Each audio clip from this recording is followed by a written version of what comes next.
Alright, so as a review of our latest event, since it's been a little bit, and a few developments were happening in the past couple nights, I'll just highlight, as a reminder, Tito was able to torture Father Felipe into giving up information on his lieutenants next in line. He almost killed Father Juan Felipe, but decided the old vitae he tasted mixed with this man's blood might be of use, and spared him, and left Camille to stand watch. Quinn had entered Elysium to confront Cole Masters over a boon, but unfortunately, after a supernatural reading by Eleanor Gray of the interrogation of Cole's ghouls, the chief harpy Bella Matteo ruled that the boon was still owed, but not before Cole made something of a public show of the event, drawing a great deal of public disapproval from Elysium and onto Quinn. Because he's like a drama queen. Simon and Abel went out to meet the rogue Nosferatu Vernon, who claimed he believed Tristan was hunting him, and that Tristan pinned the attack on Elysium to Vernon's failure. And upon arriving, they found his haven burned down. A sentry rat watching them was detected, but they were unable to capture it before it escaped. Simon also found out that night that his frantic dock contact, Thadri Landers, wanted to set up a meeting between Simon's negotiator friend and some wealthy Oxford investor by the name of Malcolm Brimble. And lastly, Tito and Quinn joined forces at the end of the night to bring their suspicions around Marco Vespucci to the La Sombra Primogen, who was convinced by their arguments and evidence, and she left to meditate on what to do. And with that, I will open our scene. We return to London following the night we left off, as the rain comes down to muddy the many shadowed and curving cobblestone streets, drowning the dense city in more layers of uncertainty. The clusters of shuttered tenement buildings huddled together and looming out into the narrow alleys, masking the crimes they bear witness to. And amidst these streets, we arrive back at Quentin Chamberlain's estate and focus in on Simple Simon as he is rising for the evening. Simon, you lose 1 blood point as this evening is beginning. And the previous night you had left a message to meet with Tristan. Did you make that request for this night? It's been a while, but I believe, yes, it was supposed to be for the next night. Alright, I believe that is correct as well. So that is on your mind as you're rising. We focus in on Simon. What do we see and what's he about? Simon, as usual, starts the night by opening his eyes and staring up at the ceiling of this small chamber beneath Quinn's estate. And as usual, he lays there for a while, 15 minutes, maybe a half an hour, before finally swinging his legs over the side of the bed and standing up. His first order of business tonight will be to see if Quinn is at home and what his plans are. And so he will ascend the steps to that end, searching first at the normally locked door where Quinn hides God knows what. With that, we turn to Quinn as he is rising for the evening, and you also lose a blood point. What do you mean to do as your night is beginning? Well, unless he hears somebody farting around outside the door, the first thing Quinn's going to do is tend to his new thrall. Alright, and as you make your way outside your chambers, you do eventually come across Simon, who seems poking around looking for you. And the two of you meet somewhere on the mid-level. Ah, there you are. Well, of course. Where else would I be?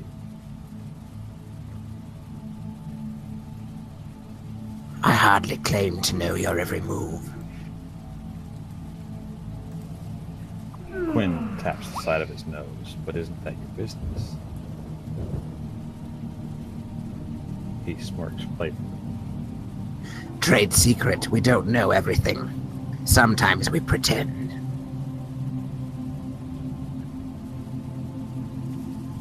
I promise not to tell. In any case, tonight is the night Abel and I were meant to meet with Tristan. I know you had things to say to him as well. If you don't think I'll be overstepping. Heavens no, we're Nosferatu, not dilettantes. True, but I've found elders tend to be very particular about surprises. I think you'll find that Tristan is rather receptive. Fair enough. I've just one thing to tend to. We'll be on our way. The one problem is I'm not sure where I'm supposed to meet Abel. I've forgotten.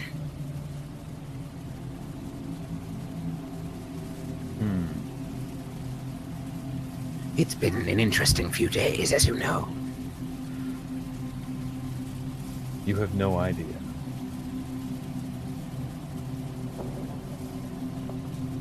It's around this time, Quinn, that a man, one of your attendants, kind of comes into the hall, perks up as he sees you. You see he has some kind of sealed letter in hand. Sir, this arrived earlier today. He hands you the ledger. Excellent. Thank you. He bows and leaves. Pop the seal and see what the contents hold. You actually would have noticed right before popping it that it's actually addressed to Simon. Oh, well, then prior to opening the letter, he'll raise a brow and look at Simon. What? How's your reading lessons coming? Slowly, you know that. Quinn hands over the letter. It's for you. He looks at it. That's my name. Undoubtedly. You do recognize your name. You have learned that much at this point, but the rest, it's not quite there. You're not quite literate just yet. He will look it over and seeing all the symbols kind of swimming together a little bit, picking out a word here or there. He says, I'll muck it up here. You do notice that among the symbols, are letters. You don't quite know how to put them together yet. You see at the bottom where normally you would guess a signature. There's actually just a little drawing of an apple. I think it's from apples. From. This is a person, yes? One of my clansmen, yes. Very good. Shall I read it for you? Why would he write me a letter he knows I can't read? Yes, please. Perhaps he expected just this incident. Quinn shrugs a little. I didn't know he could read. Quinn shrugs a little bit, begins to read aloud. As you're reading, Simon, you hear that this letter seems to explain the details of Elysium, and Quinn, you realize that this is the very experience you just went through. It's detailing the interrogation, pretty much everything that Simon had missed when he left, informing him of what all occurred.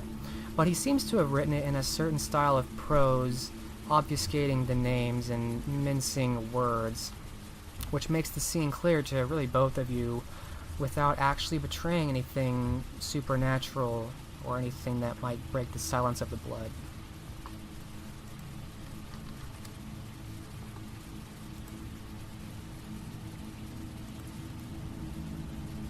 He's quite the wordsmith.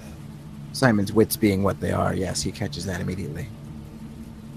Clever, clever apples. Well then, that sounds like an interesting show in Elysium. I take it you were there. Well, the letter said so.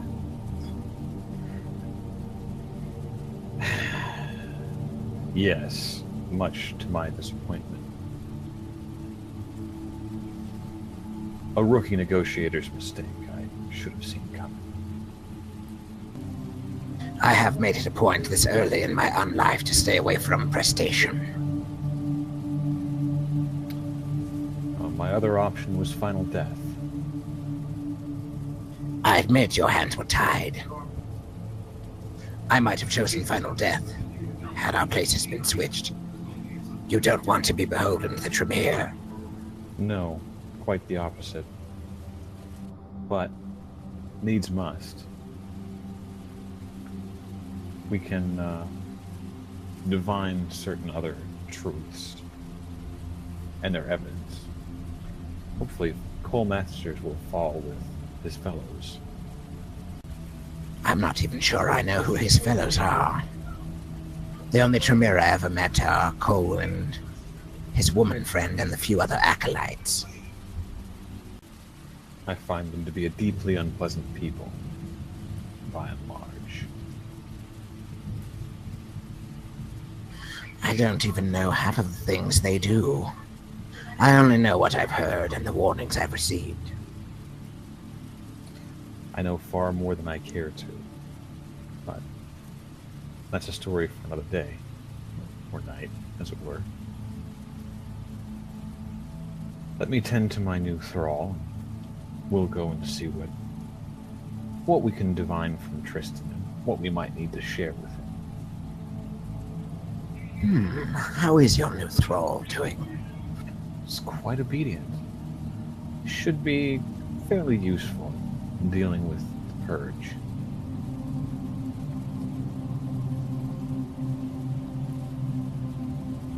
I must admit I like the way you do things.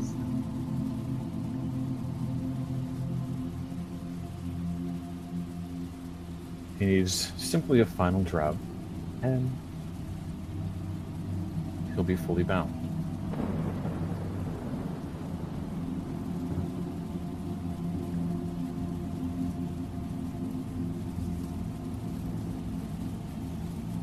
I can wait. You can come if you like. I'm sure you won't put him off overmuch, with or without your mask. I can cloak myself if you need me to. Dealer's choice. Quinn will go ahead, lead the way, giving Simon his back to raise his cloak if necessary. Simon will actually raise his cloak. Alright, I'll spare you the roll since you're not under any time constraint. There's no dramatic consequence for not doing it in the moment. So you're able to assume your classic visage of the ugly but passable man with greasy hair. And the two of you, I presume, make your way together downstairs to the cellar? Indeed. Yes. Alright.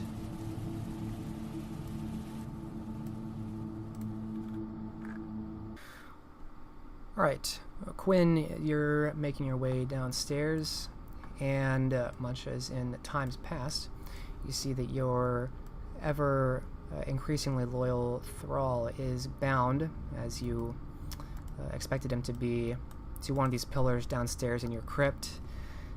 He seems very bored when you first walk in, but as he sees you, he kind of perks up, and he moves to the limit of his chain around his neck, and he kind of gets on all fours to get closer. Ah, good evening, my lord. He kind of gives Simon a look. Good evening, Joseph. I shall be setting you free this evening. You look quite healthy, vigorous, full of life. I see no reason to quarantine you any further. Oh, splendid, my lord. Thank you. Quinn will go fill a glass of water and then surreptitiously dribble a bit of blood into it. You're able to do that fairly easily.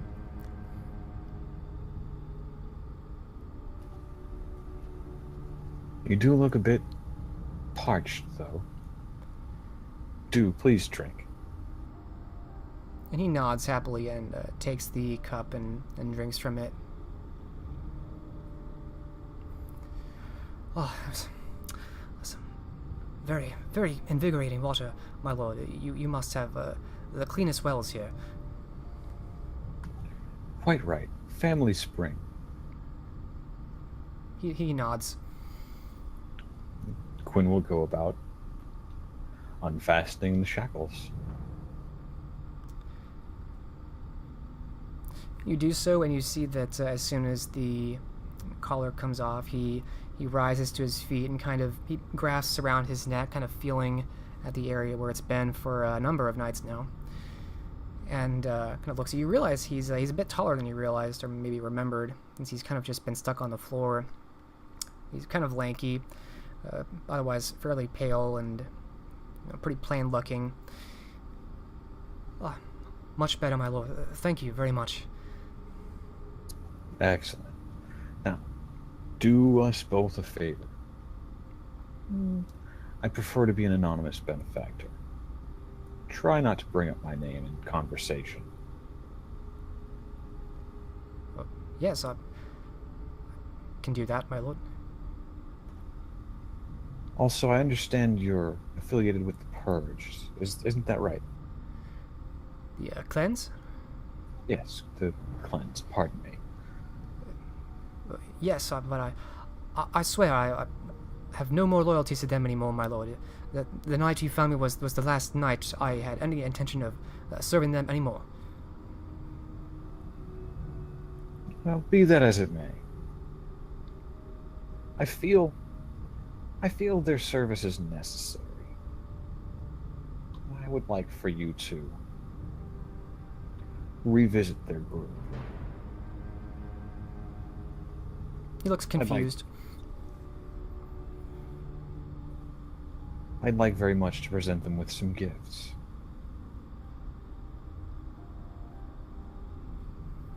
Gifts? Wine. They do partake of wine, yes? Yes, if for those who can afford it. My family has kept a number of casks of a fairly fine vintage. I'd like to send a few along. Suppose I could do that, my lord. I just got the impression you were not terribly fond of the cleanse.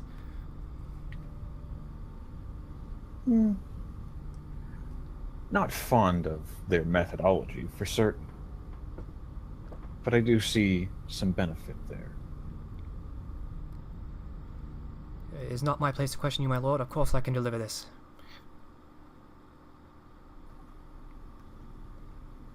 First thing, but you won't be telling them that, will you?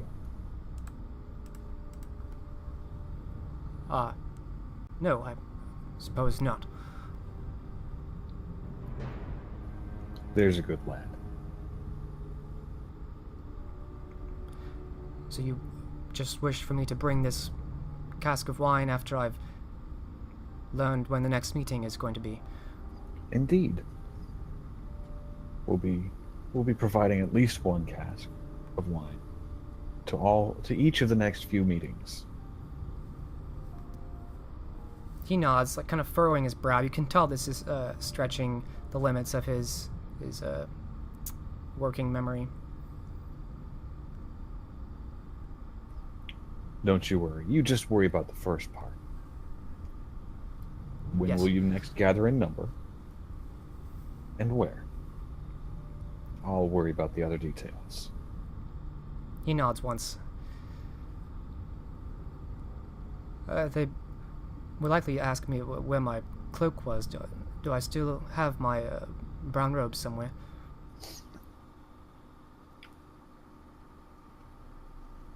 I'm sure I have it. A moment, please. Quinn's going to go look through the things he took off of the man before he chained him up. You recall you stashed some of his stuff, like I think a dagger and his brown robes over in a corner off to the side away from here. he won't be getting his dagger back, right? Well, no, he's bloodbound, so we'll go ahead and give him back his things.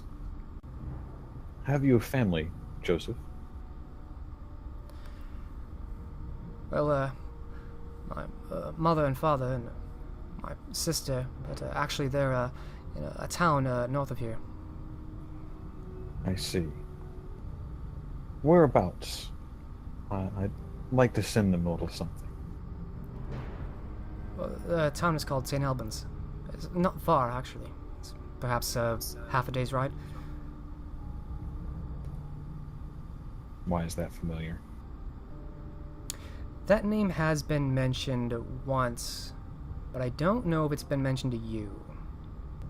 That's totally fair. I'll move on. If you can remember when it was, then...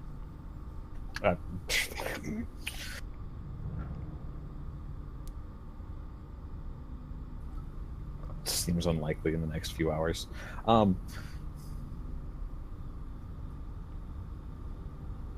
And their surname, same as yours. Oh, yes.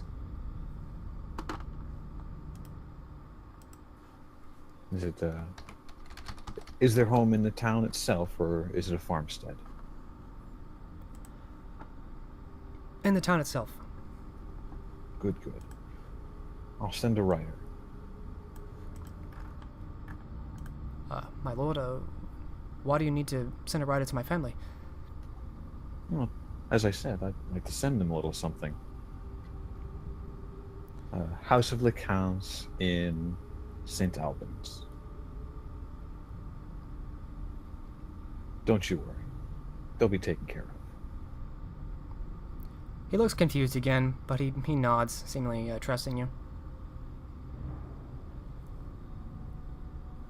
He kind of eyes past you towards Simon a few times.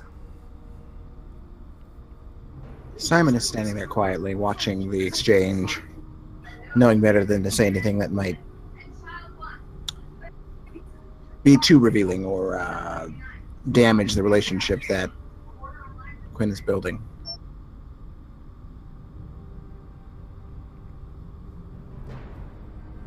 Shall I go now, then, my lord? If you would, please. He nods. If you'd like. You're welcome to return here tomorrow evening. We'll speak then. Apart from that, do make sure your home is in order and reach out to any friends you feel might have missed you. Reassure them that all is well and you are fine.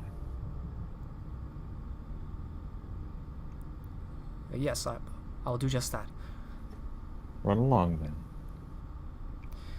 He raises the hood on his brown cloak, having since donned it, and makes his way past you and heading back up in the direction behind you. And the two of you are alone. I would ask what game you're playing, but it's really none of my business.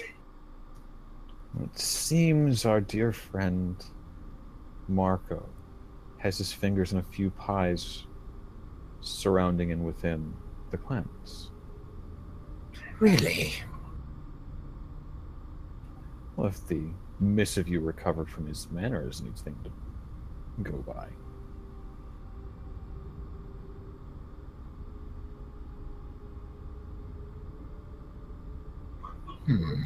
From what Tito tells me, written in his own hand, he's mentioned more than a few of the upper echelon of the clans. Has been making moves to organize them into a leadership caste. And you wish to sweep away his house of sticks?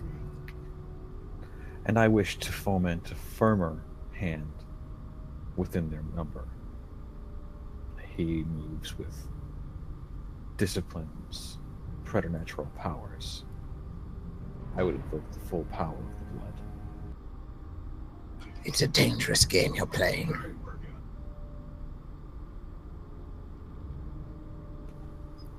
Aren't they all? Quinn will lead the way back upstairs and flag down one of his house servants. Hire a rider. We'll be taking a few casks of wine up to the house of Lacaz in St. Albans. One of the men passing by looked like he was cleaning something. He stops and then hears instructions and then nods once. Clearly quite a bit more with it than your ghoul. Right. So he moves off wordlessly to do just that. And Quinn turns towards Simon. You see, the Khan family in St. Albans is going to come into possession of several casks of wine of the same vintage that will be delivered to future gatherings of the clans. If questions arise, where did these come from?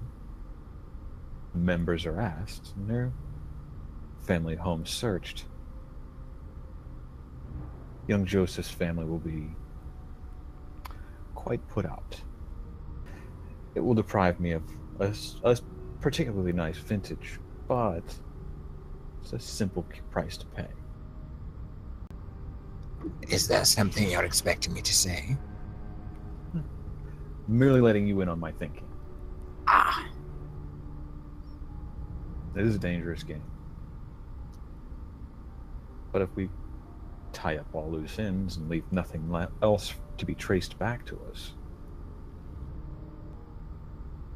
That is the best way to go about anything of this nature, I would say. Indeed. Now then. Let's not keep Tristan waiting any longer than we have to. Very well, then we should try to find Abel if at all possible. Indeed. I'm not sure we have time to scrub the Elysium for him. Any of them. And where would you normally meet him? There is no normal with Abel and I, remember. We only just met a short time ago. Fair enough. Where have you met him in the past?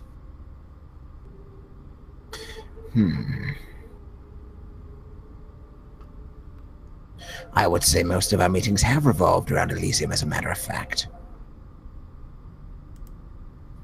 Quinn kind of scowls minutely at that. I'm in no hurry to revisit those halls. It's all the same to you. I'll wait outside. It may not take long. He might not be there. Perhaps he will meet us at the meeting place, but we should check anyway. Very well. Quinn's going to take a moment and see if he can't track down 2 or 3 servants to top up his blood pool.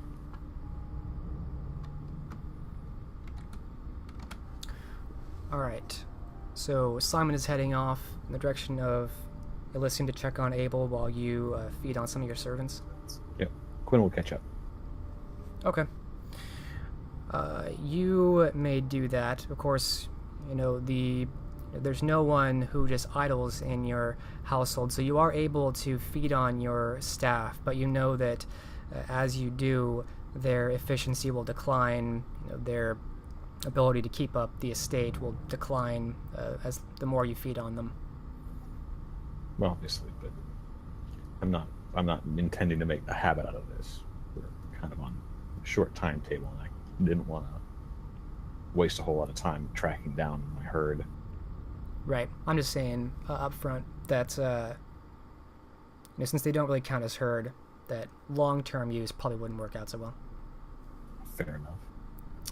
But you are able to do that, since you do have the staff on hand. And Simon, your only real goal in Elysium was to just see if you could spot Abel? Yes.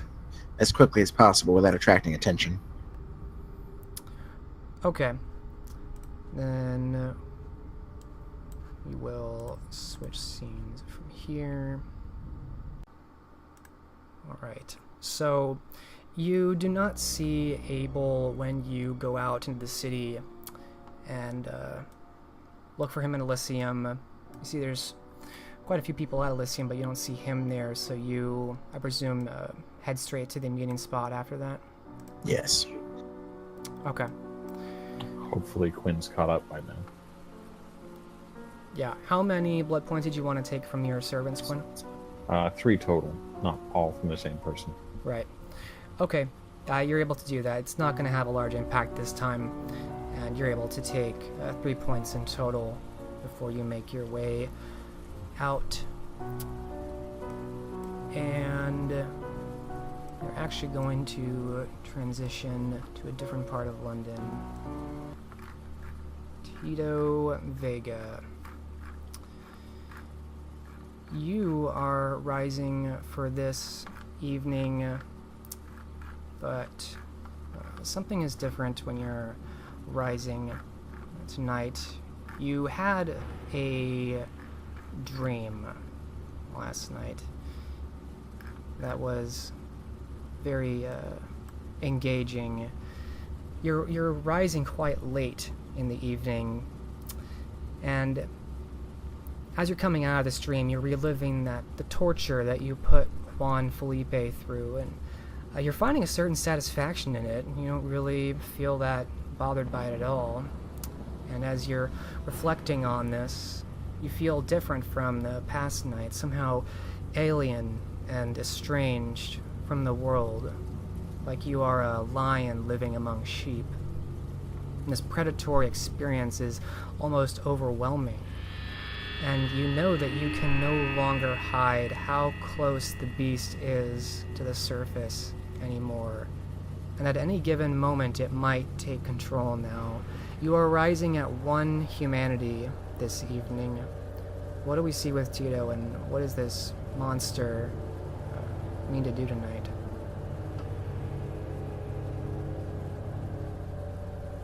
Tito awakens with a predatorial gaze upon his eyes.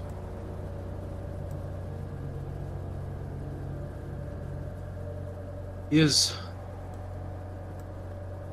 slightly hungry, and he sees no reason to deny the beast.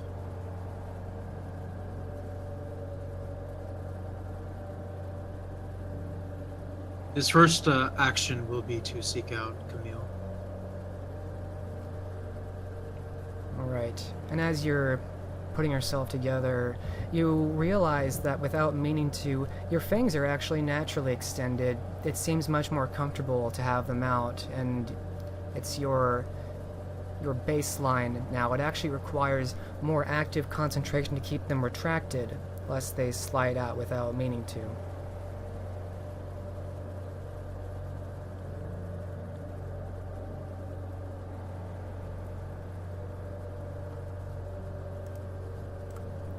Tito barely even consciously acknowledges this. It is his subconscious is taking over. It's clear.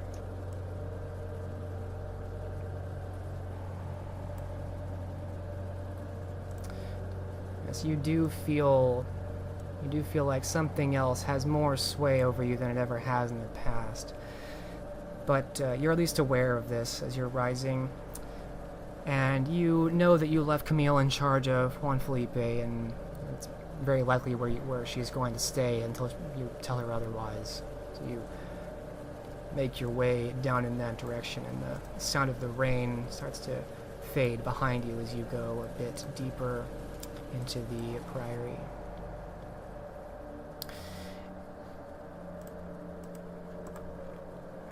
And you see, just as you expected, you see Juan Felipe, he's laying down on the ground. He's still got that chain wrapped about him. And you see that Camille is sitting beside him. Looks like Father Felipe is passed out right now, the chain at full extent as it wraps around his throat. He's dirtied. His hair is slick with sweat and grime. That's apparent even as you just step in. And he seems very pale even in this low light. But Camille, seeing you enter, rises quickly and brings her hands together. Oh, apologize. I did not see you there, my lord. Tito steps forward, looking at Camille with a hunger. She seems to focus in on you with something between concern and anxiety. You can tell that the beast is on your face tonight, and there's really no hiding it. My lord, is everything quite all right? Tito takes a moment, looks at her with an unhuman expression.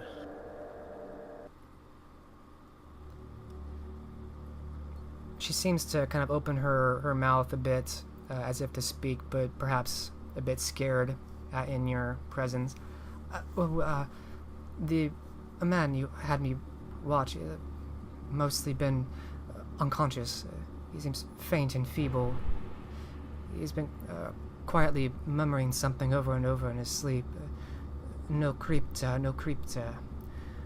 I'm afraid I don't know what it means. And her eyes go down. This gets Tito's interest. What has he been saying? Really just murmuring. I believe it might be Spanish, but I'm afraid I don't speak it.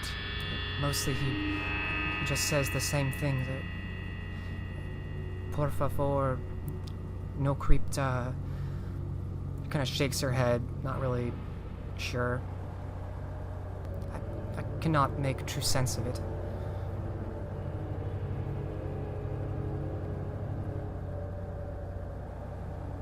Her eyes go back and forth between the floor and looking at you. There's clear conflict. She seems very intimidated by you, but still drawn in some way. Try harder if he's been repeating it. What has he said?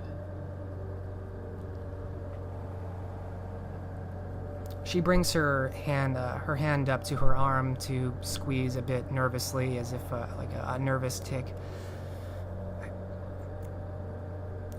No crypta. I do not know what it means. I wish I knew the language, my lord, but that's really all he said. And she kind of looks down at the man who's passed out. I apologize. She's kind of like wringing her hands together nervously.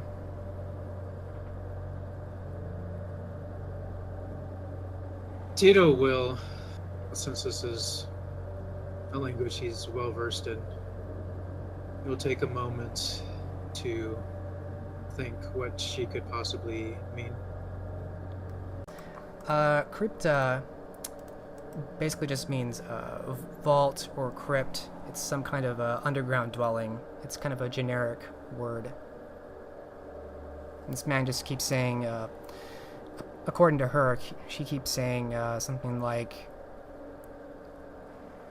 not the crypt, please. Maybe not the vault. Okay. Tito will have Camille procure a vial that could hold blood. She nods quickly and makes to move past you and out. Seems in a hurry to leave.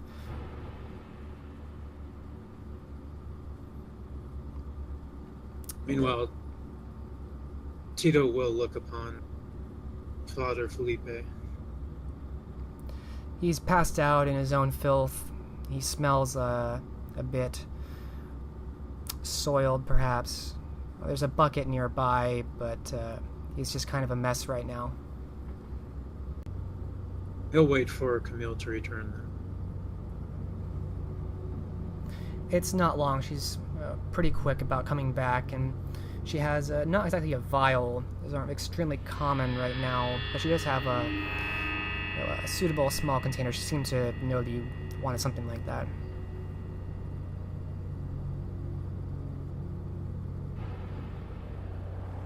Well, this will do. Tito will open one's cell. Sure. I'm sorry I didn't catch that. Tito will enter Juan Felipe's cell.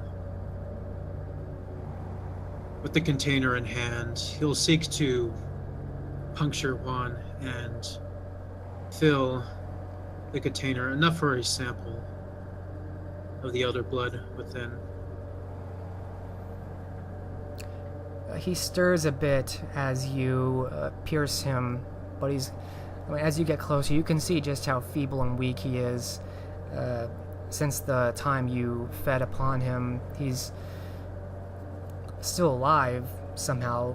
Most men would be dead at this point, but he's not really able to put up a fight. His eyes kind of flutter a bit, kind of turning and bringing a weak hand to stop you that you're easily able to bat away, and you drain enough to fill the vial, to fill a small container.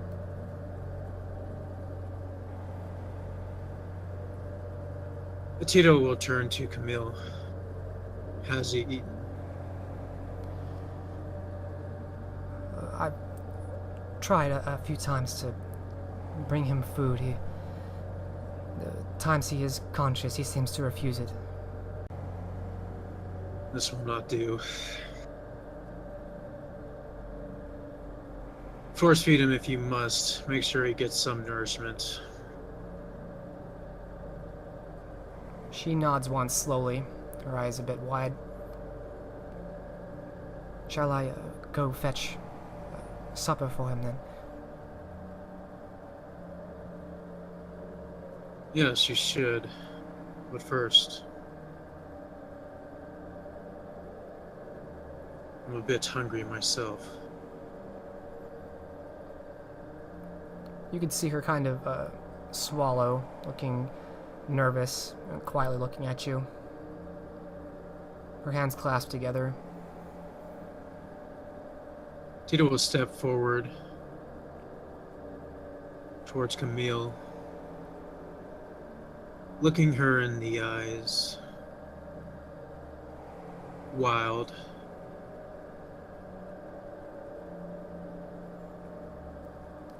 She seems to let you. She seems to have some kind of quiet knowledge, some unspoken understanding of what's about to happen to her, and she kind of closes her eyes. And Tito will perform the kiss, intent on draining just one blood point. Let me look at your sheet really quick. Yeah, you're not that hungry. You feel the beast in you just alive and awake, and just pulsing through all of your body as you feed upon her sweet blood, and it's intoxicating as it never has been. It's something about the beast being so close that makes you relish blood just that much more, and you are able to pull yourself away, but some of you just feels like you could just as easily drain her dry and find a new girl to replace. It's no different to you. That thought passes through your mind. This immediate satiation, this immediate gratification might actually be more to you than her life.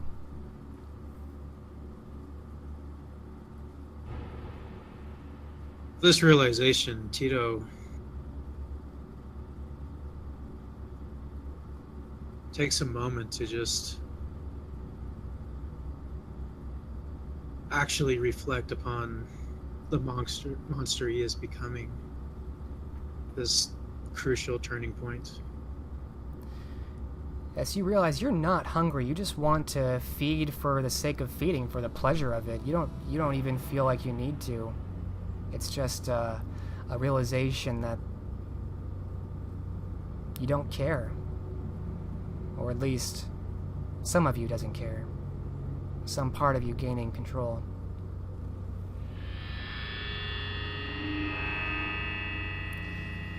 And of course, Camille enjoys the kiss as you sink your fangs into her as alarmed as she was, you feel a quiet moan go out past your ear, and she kind of brings her hand up to you, enjoying the sensation, not realizing how close she is to this predator.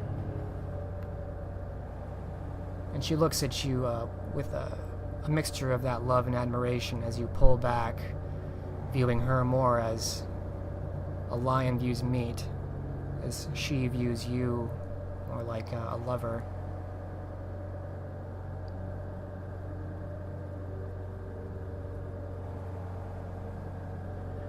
I will see about the supper, she says, nodding, and kind of bringing a hand up to where you had bit down. I'm guessing Camille went off to go do her task. She did. She, she was not quick about it. She seemed a bit more comfortable, ironically, around you after that, but she turned around and moved off to find some food for Juan Felipe.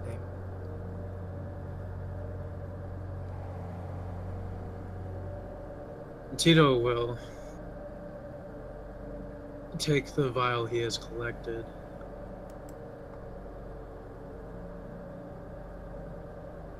He intends to get more information about this blood, the Tremere being the most obvious choice.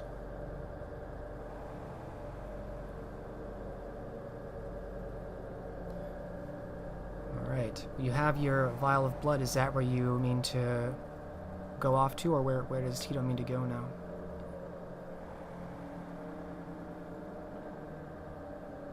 I believe so. I don't think Tito has any other prior engagements this night. No, I don't think so either. So we will transition as you're making your way up and out as well.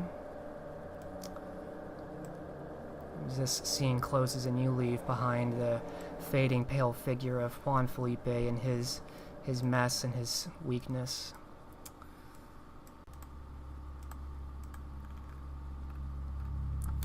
And as you have to, when you're leaving the prison cell, this lower chamber, something like a vestry maybe, you have to enter the nave of the main priory.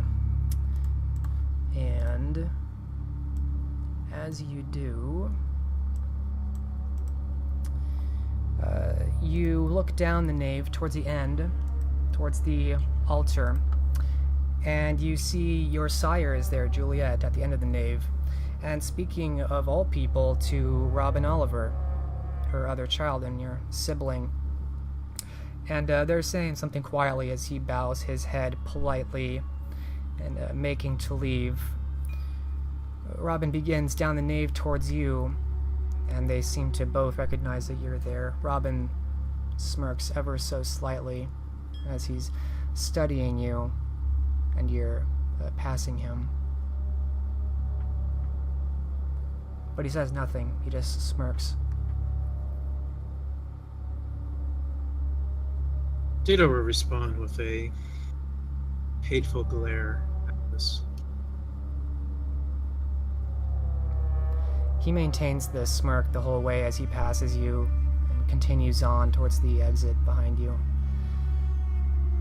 You see that Juliet is kind of watching the two of you stoically at the end by the altar, dressed tonight in an onyx black dress of gossamer silk that reveals her bare shoulders and upper back.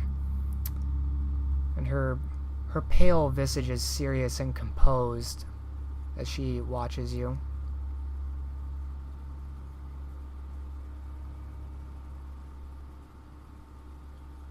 Tito will, of course, greet Juliet. As you get closer, you come within reach of her. Juliet actually brings her hand up to palm your cheek and face like an overbearing mother inspecting a child for scars or cleanliness, clearly seeing on your face what you've felt since you have risen. Her touch is gentle but cold, though no colder than yours, and she seems to assess you before speaking up. You are at the brink of evolution. I can see it in your eyes and feel it in your skin. This is good.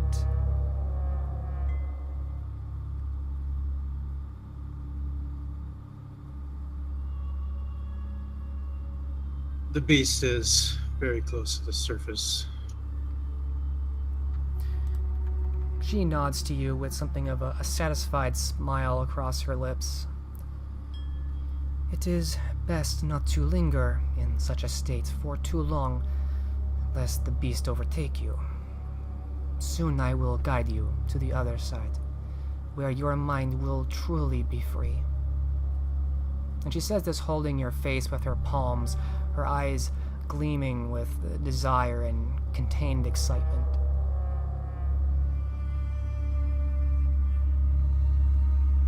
Tito feels proud at this praise. Is eager to serve Juliet in this. She lets go and speaks up again. I have sought clarity through the darkness, and since your words, I have come to a startling revelation. I am unable to scry upon Lord Vespucci's manor, she says, her eyes are fixed on you.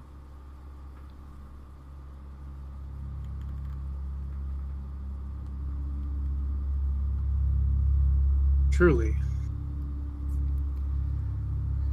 She nods. Indeed, I possess such abilities that I will teach you soon. But it is most troubling. There are only 2 other places I have been warded from scrying. One is the Tower of London. The other is the Tremere's Guild of Apothecaries.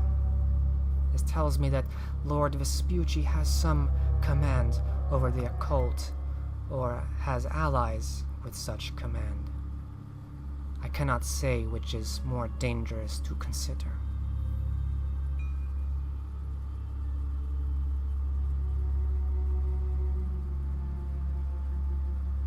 What is your recommendation?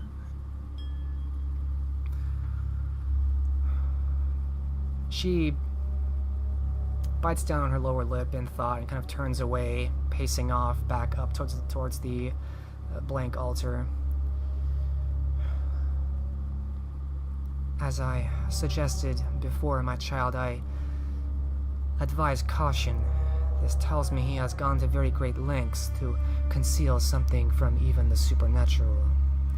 This is not an enemy you may simply endure with a few more scars, she says, turning back to you and looking down to your chest where you remember that torch burying into you.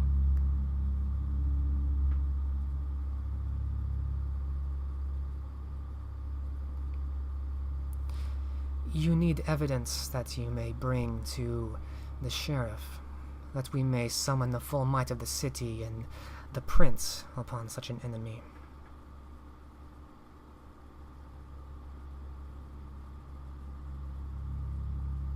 I agree. You said once that you believe the Cassandra Fontaine to be involved in this, yes? That is correct. His child, Muriel, I believe her name was. If you can locate her, perhaps she would have some of the evidence you need, locked away somewhere in the depths of that ruined mine.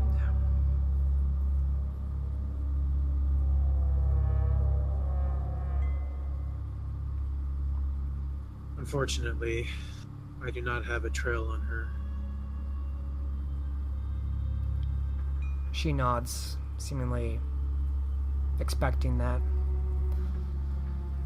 The Malkavians are in disarray. There have been fewer and fewer children of Malkav in the city since Adam had their primogen Jeremiah executed so very long ago. But perhaps Simone Deschamps, I have seen her in Elysium from time to time. Have you met?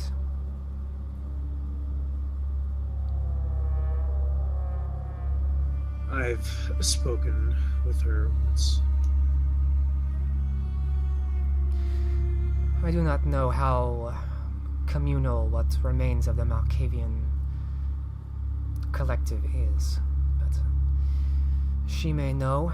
Otherwise, I have heard others had success in treating the usurpers with locating individuals, though I would only advise their services as a last resort.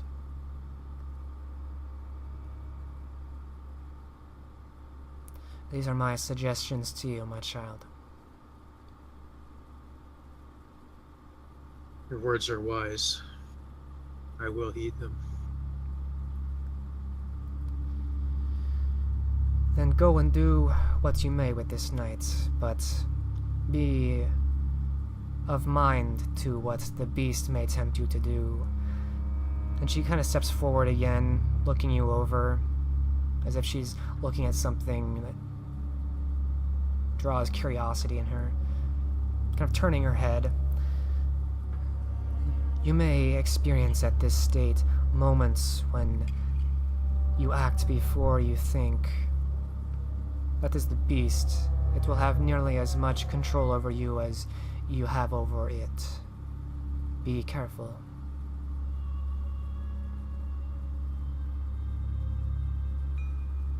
I must. Even beginning this night, the beast is seeking to be satiated. She nods knowingly. Demonstrate to me your control over it, and I will guide you to the other side.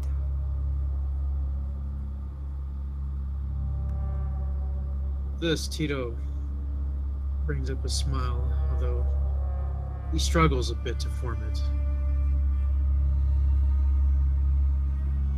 Indeed, as you form that smile, you feel those fangs start to come out without meaning to again.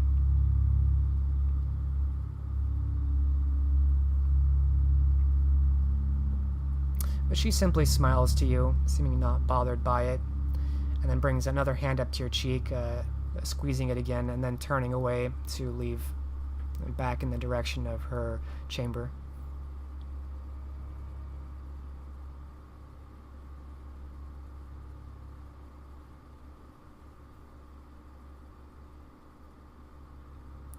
As Tito departs, he will think it reasonable to seek out Simone first. Perhaps if he could get more on Fontaine and Muriel, he won't need to have the investigate this blood.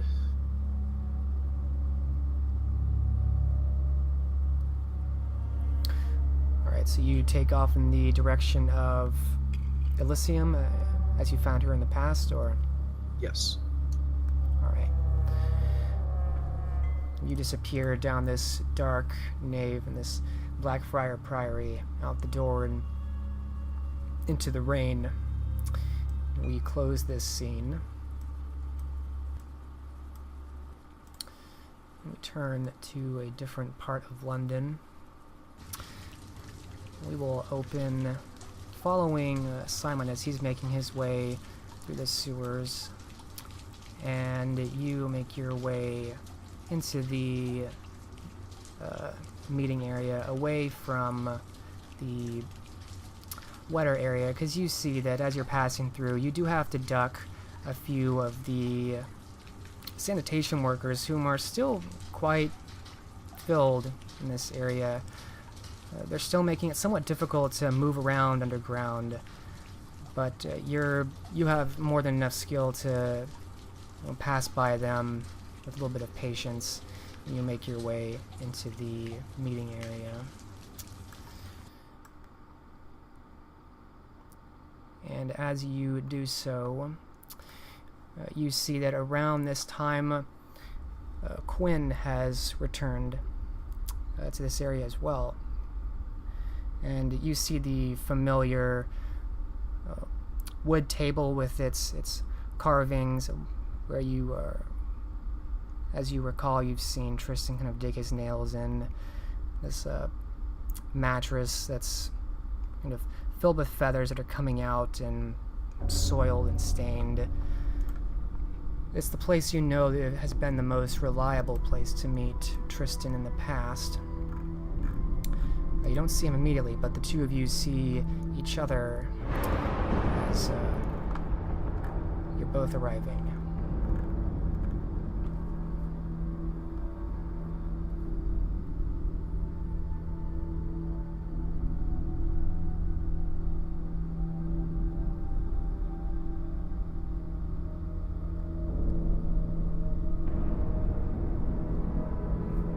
So the two of you see each other, but you don't see Tristan yet.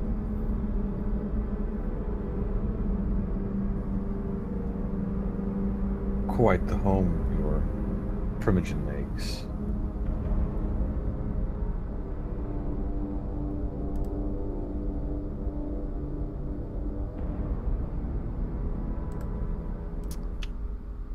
Is Simon here? I am here, yes. He was distracted. Not really, I'm just kind of sleeping. I'm ready, I'm in it. So the two of you are meeting underground at the location that you've met Tristan in the past, and you see that Quinn is there. You don't see Tristan just yet. Quite the home your primogen keeps. This is nothing. This is what he allows to be seen.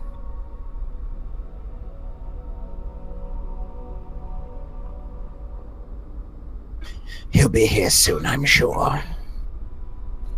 I'd presume that he's already here.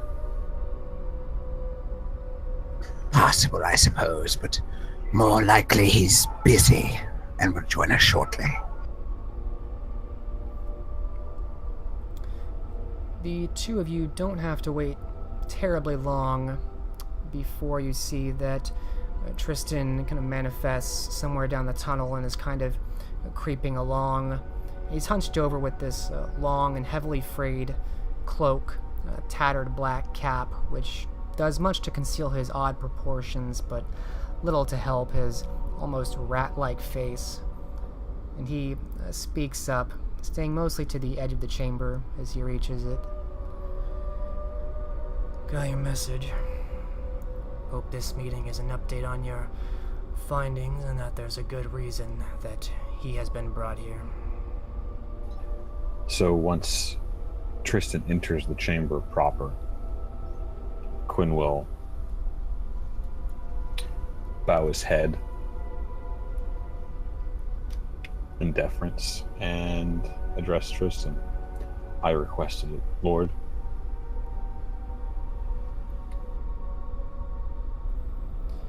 He turns to you, Simon, kind of creaking his odd head. I don't think Abel will be coming. I was unable to find him myself. In my rounds, as I make them through the city, I was not able to detect him at his haven. He is elsewhere, apparently.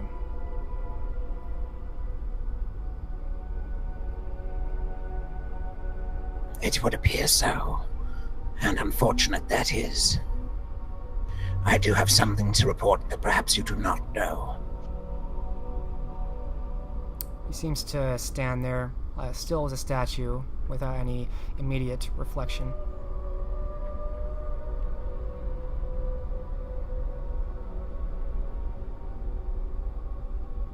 Another of our number has gone missing.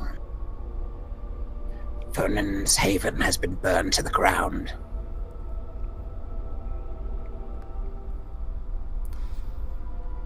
His jaw shifts a bit as he makes his way over to his table. I see. And Did you find anything else in the area? There was a body inside, but it was not his. I found no sign of him being turned to ash. I don't think he was in there. As I understand it, Vernon had more than one safe house across the city. If you do not believe that he was in there, it's possible that he is still alive. If I may, my lord. He turns to you slowly. I have known more than a few smugglers in my day who would set fire to one safe house to allay suspicion of another. Is it possible this Vernon fellow is paranoid enough to burn his own home? Possibly. Haven't seen much of him in some time. He was always a bit skittish.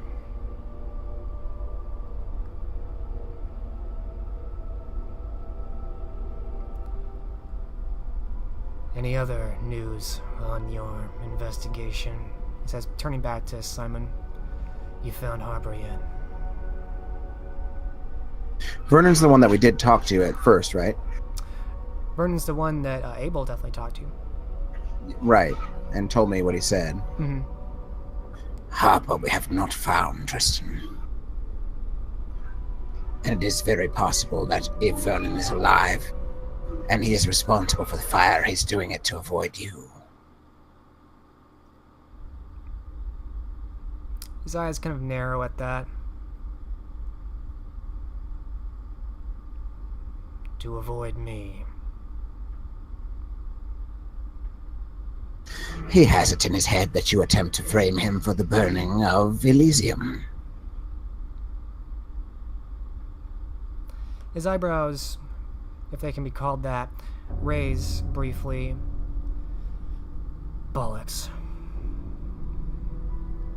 Where does this story come from? I heard it from Abel, who talked to Vernon himself. He believes that Elysium burning down. He believes that I put that on him.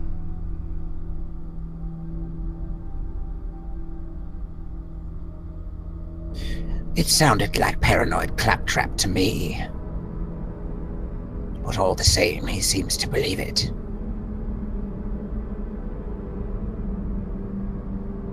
He shakes his head ever so slightly. It does not make any sense. But he is not a fool. This could be deception on his part or someone's. Spreading disinformation. The great nemesis of our clan. Usually it comes from without and not within.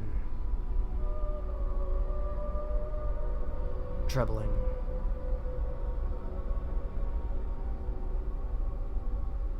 Quite. I have yet to speak to the leader of the Waterway Workers either. I have been involved with the other parts of this investigation. He nods. I understand. I believe that this is a more pressing matter. I wish to sniff out the culprit in our clan, or culprits, perhaps. Oh yes, one more thing. While we were investigating the burned-down haven, we noticed a rat spying upon us. We gave chase, but it escaped. He turns back to you, a bit more interested at that, having kind of been focusing down at the table, speaking. Oh, that could be nothing but... I know that some of the Gangrel make use of animals on occasion, but I also know that Harper was quite fond of his many rats. He employed them extensively throughout the city.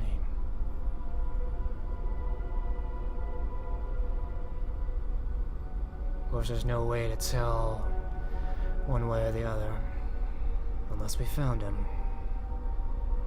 No, but I am certain the rat was under someone's control. I attempted to wrest it from them and could not.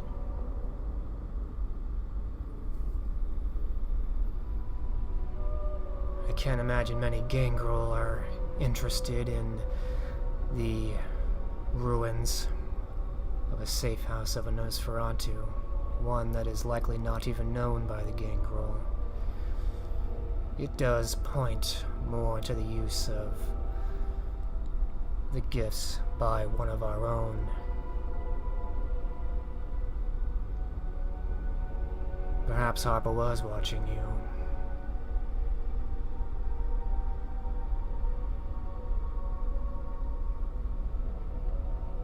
All the same, it gets us no closer to finding him.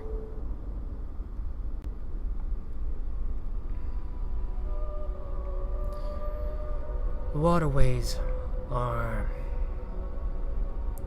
difficult to navigate in the best of times. These sanitation workers make things excessively arduous. But they can be traversed with time. Caution is paramount, however. I grow increasingly suspicious that Harper is anticipating something if he is watching the ruins of Vernon, refusing contact with us. His eyes kind of dart back and forth, beady and small, across the table.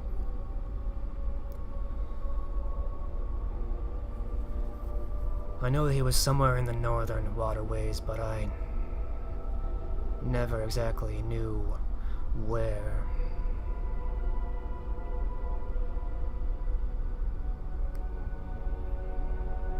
Then shall I continue with my original mission to remove the workers from the waterways? He nods. Yes, that would help quite a bit. If we could remove those sanitation workers, it would solve a number of problems. In the meantime, Quentin pipes up. Have you explored using the old Roman catacombs?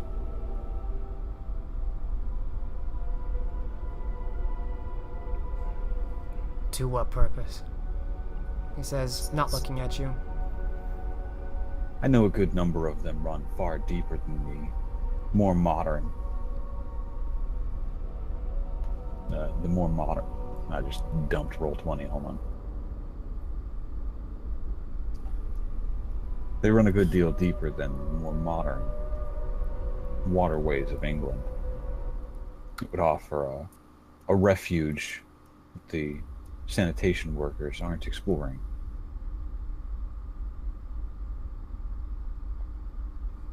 In time, they could be expanded and connected. Not that you need to know any more about our passages than you already clearly do, but I can simply assure you that those catacombs do not hold Harper or Vernon. No, of course not, but they could.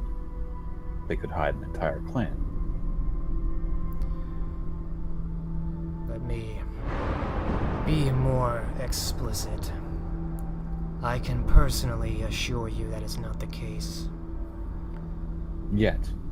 My suggestion, Lord, I apologize for being unclear, was that this could be a way to unify and centralize your clanmates.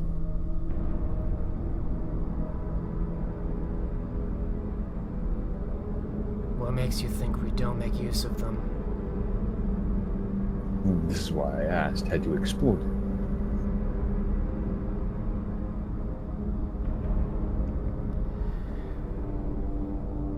We have explored much of old Londinium, and we make use of all of its niches in some way or another, in details that you do not need to concern yourself with. I would not presume to do so. I merely wish to make myself of use. Noted. This was the original motivation for sending along that satchel of documents with Simon some nights ago.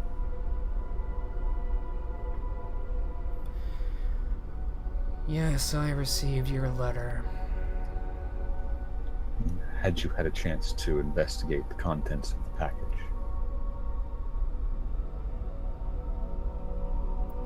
And out of character, just to make sure I have my own notes and recollection correct, the package contained the instructions on the research that Quinn had? Pretty much an entire document, or an entire copy of all of his research notes, minus specific names. Okay, just making sure. And he's kind of turning away from you, looking back to the table, kind of flicking at some old wood splinters. Yes, I have looked at the contents. Interesting research, but nothing we can immediately make use of.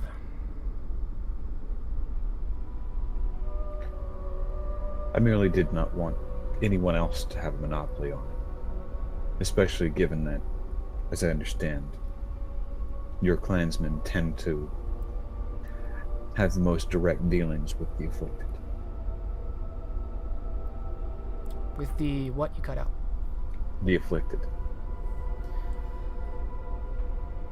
Yes. It is accepted and appreciated. He says, without really looking up at you. He's kind of just not looking at either of you right now. I also understand that your clan and myself have we'll say, a common source of enmity. How do you figure? Marco Vespucci. And he stops, kind of whittling away at the wood as you say that.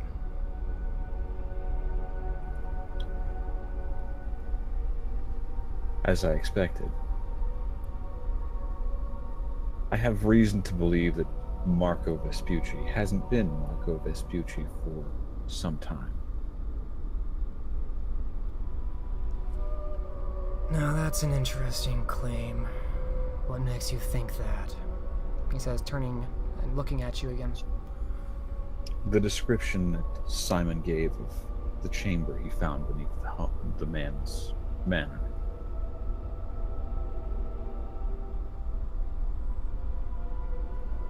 Lends one to thinking of Romania, Carpathian Mountains, more than a blue-bread venture's home. He exchanges glances with you, Simon. Simon shrugs. Indeed, it does raise some interesting peculiarities about Lord Vespucci, how he spends his time, at the very least. I want to see what he's got behind that door.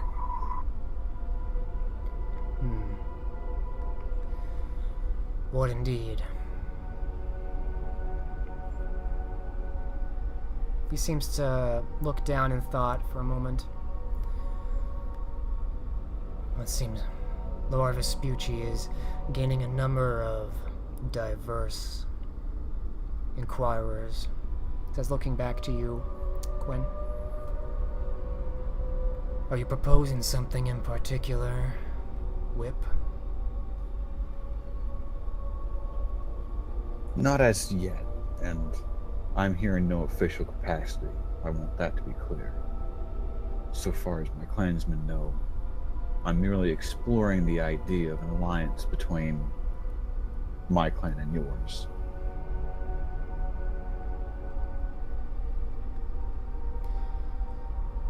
You feel that he is enough of a threat on his own that it would require both clans to bring down?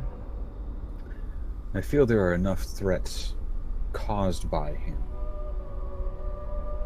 between his fingers and pies within the clans, his influence over the clergy, specifically the Bishop of London, the favors owed to him by the Tremere and the Toreador.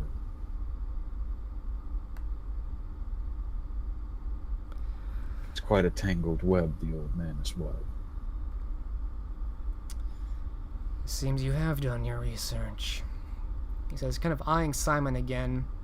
You get the impression that he's been asking unnecessary questions to kind of feel you out a bit. Yes. Speaking more frankly, I do believe perhaps he has already something of an alliance of his own, whoever he is. A question, if I may. He seems to just raise his eyebrows, looking at you. You get this gesture. What impression have you made of the new Bruja Primogen?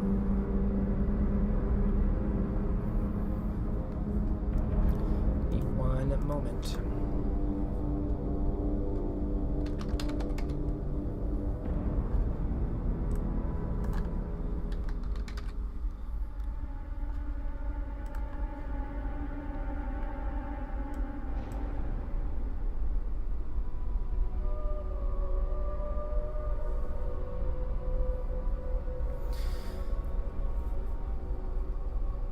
What is your interest in my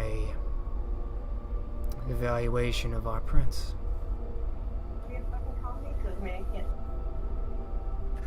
Not so much the prince as the man he chose to elevate to his vacated position as Primogen, Clan Bruja.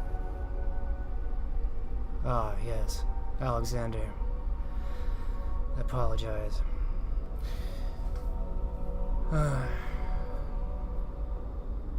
Not who I might have picked, but it is not my choice to make. I had precisely the same sentiment. Be that as it may, might I suggest a note of, shall we say, caution. While I've made mention of my intentions with Clan Nosferatu, I don't know if the man can be trusted. You see something of a smile start to creep across his face, and it's an eerie sight to see across this gnarled little ratty pale face. So you don't trust your own Primogen, but you trust the sentiments you hold to me.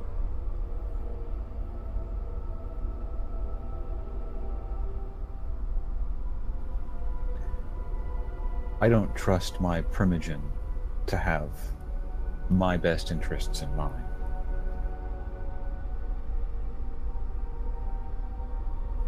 Feels more like payment for a favor rather than a meritocratic elevation.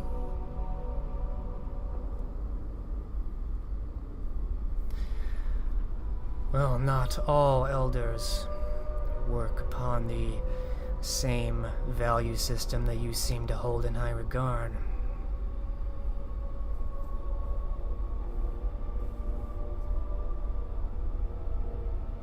Why do you bring this to me? Why speak of your own evaluation of your primogen? Because I've proposed the idea of an alliance between your clan and my own. And I come here without any official capacity or any sanction from the same.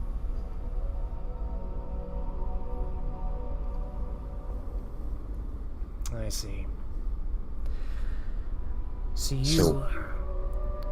you cannot even directly confirm that the Brujah would enter an alliance? Prince Ambrose is favorably disposed towards it. Alexander barely gave it a second thought.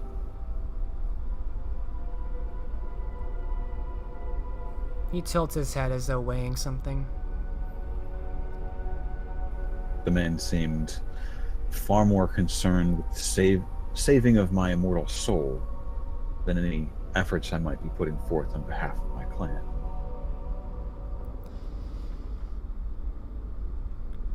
Tristan snickers quietly. Well, we each have our own proclivities. If what you say is true, then Brujah higher-ups, either way, would be of a mind to such an agreement if one is needed. If Tristan directs it, if Ambrose directs it, Alexander will fall in line. Of that I'm certain.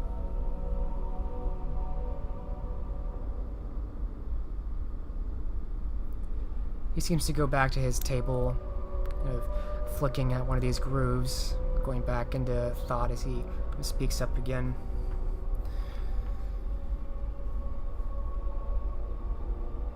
Suppose we align the Brujah and the Nosferatu. And he says that word, he kind of sidelong glances to Simon as though knowing that the clan as a whole is not very unified to be described as a one entity. And that kind of silently passes between the two of you as he takes a beat before speaking up. The two clans align. What then? What plan do you have for Lord Vespucci? Expose him or discredit him, in whatever order we deem appropriate. It would seem easier to discredit him, sever any ties to resources of the kind and coin. If he can't manipulate the cleanse, and the cleanse no longer becomes a threat he can use to levy against others.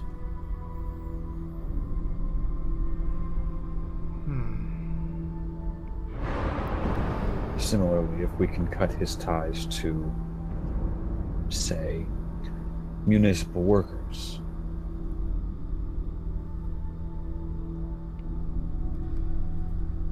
You seem to have a few ideas of your own about how to break the man down, but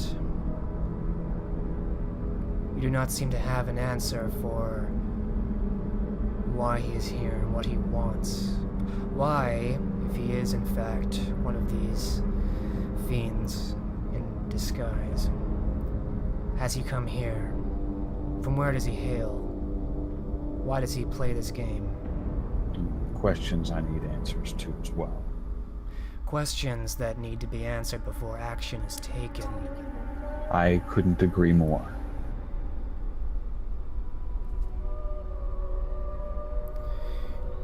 If you have not learned already, you will learn soon that nothing is black and white in the Jihad. For what we view as the most obvious enemy may, on the morrow, become the most obvious ally, if it turns out that his goals are in fact aligned with one or both of our clans. Destroying him is foolish, if not dangerous. Right now, all we know is that he has taken the place, perhaps, of A Ventru whom I never held much high regard for in any case.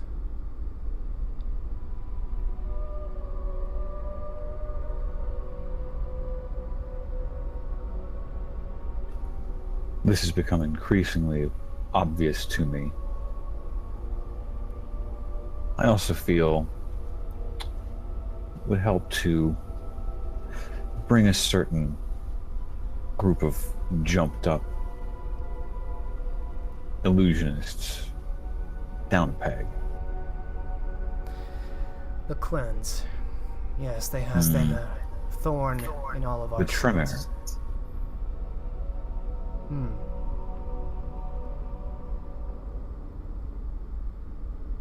You are certain of his association with them? Too certain.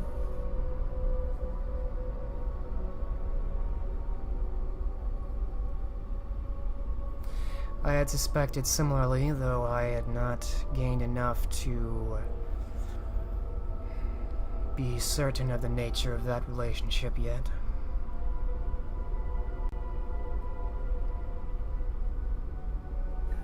While I'm not sure how deep within the clan it goes, he's definitely working with Coal Masters. At least as closely, if not more closely, than he's working with Owen Gray.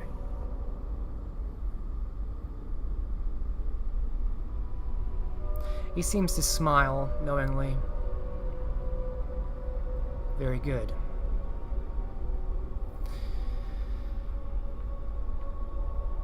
It is something to ponder. But, as we are wont to do, we will continue to gather information before any overt movement is made. We need to be clear on his purpose. We need to be certain of his intent. As much as I would like to eradicate this group of zealots, the cleanse. If they can be turned to better use, all the better. I have plans in motion to just those ends.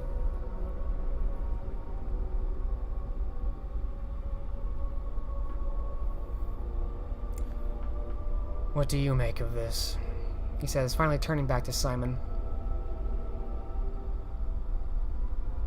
Well, Simon says, scratching his head absently. I feel like a very small fish in a very big lake.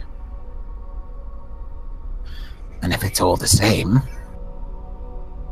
although I am interested in helping in any way I can, I would like to be relegated to a supporting role, if you will.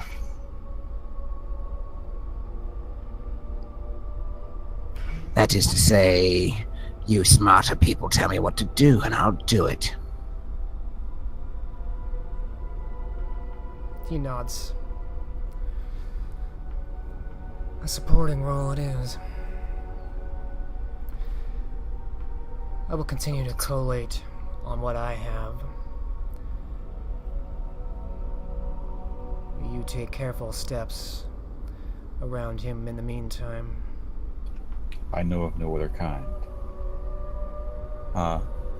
In the interest of, shall we say, extending the olive branch and showing good faith, should you need to parley with a clan member who has distanced themselves, I humbly offer the use of my haven as an impartial and unbiased location. Neutral ground, as it were.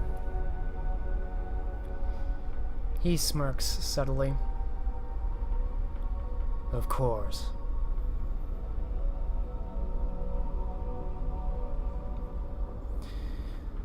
Well then, if there's nothing else... And he kind of just lets that hang.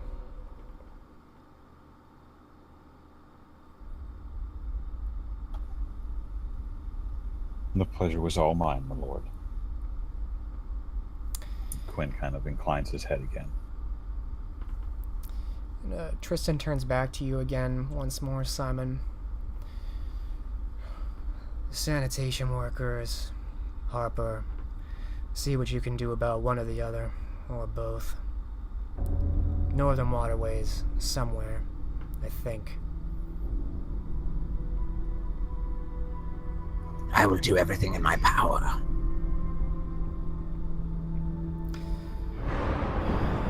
Very good. In the meantime, I'll see if I can track down our errant Abel.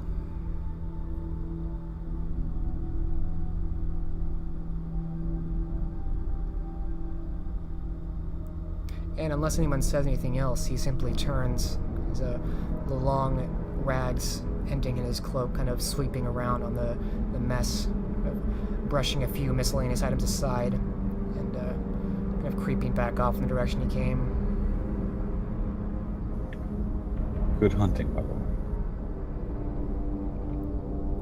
He says nothing, but eventually he just disappears out of sight from you.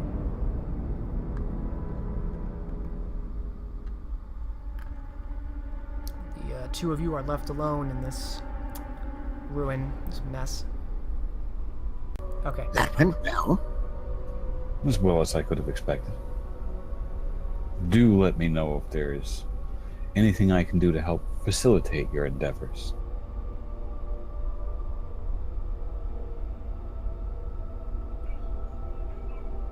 I must admit, against my better judgment, I found you an excellent help in many regards. I wouldn't have agreed to bring you to Tristan if I didn't. I suspected as much. I promise not to let it go to my head. Don't. I still hate all the rest of you fucking bourgeois.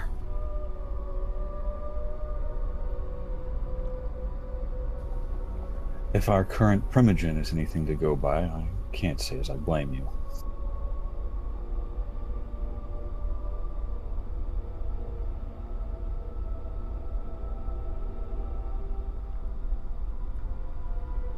In any regard.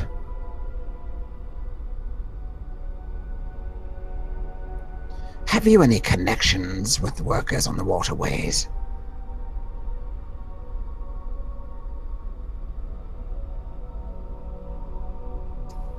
I've fair few dock workers and shipmates, and seamen.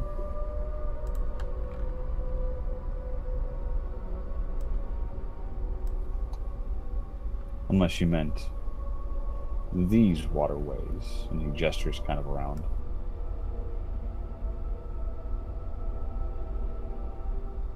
We want the kine out of our waterways. They're keeping us from doing our important work.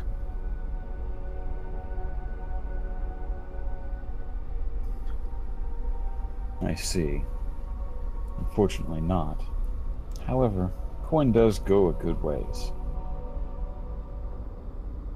We have the name of their leader. Perhaps he can be bribed. You mean their foreman? Call him whatever you want. They're merely laborers, Simon.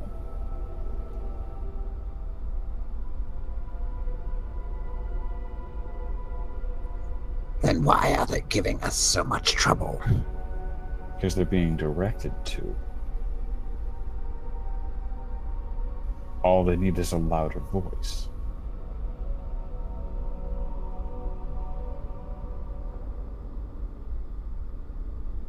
Then will you help me create that louder voice? I'd be happy to. Good.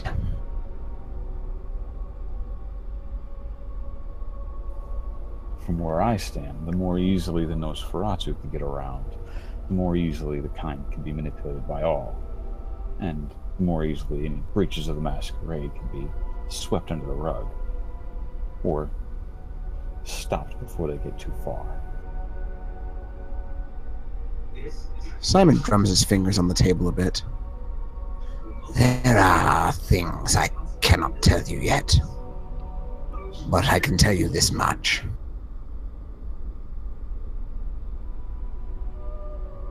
There are some of our wayward brothers who we're trying to find. I'm sure you'll glean part of that from our conversation tonight. Indeed. Seems that Vernon has gone missing and a Harper needs to be found. Yes.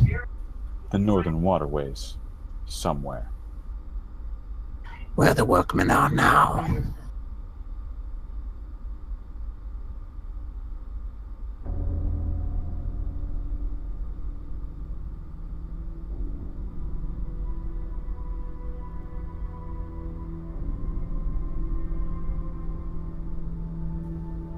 If you truly want this alliance you're talking about between your Bruja and the Nosferatu, helping me with this would go a long way toward sweetening the pot. Indeed. Quinn goes about drumming his finger on his chin, thoughtfully. And in return, of course, I'll help you with your vendetta against Marco Vespucci. Dealing with Marcos for the betterment of all. The fact that I benefit from it, notwithstanding.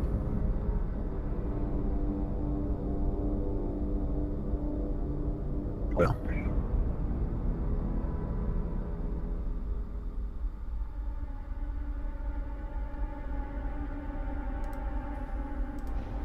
Do you have a name or a title for the foreman of the sanitation workers? they call him a bailiff, I believe. Remy something.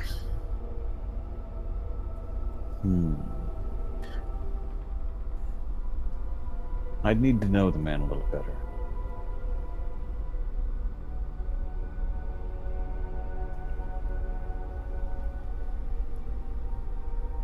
Simply doing away with him won't stop the workers. He'll just be replaced.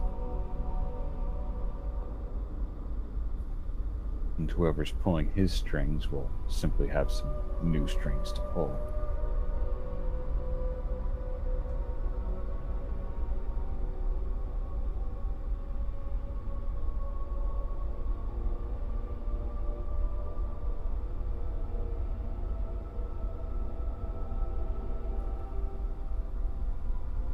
I wonder.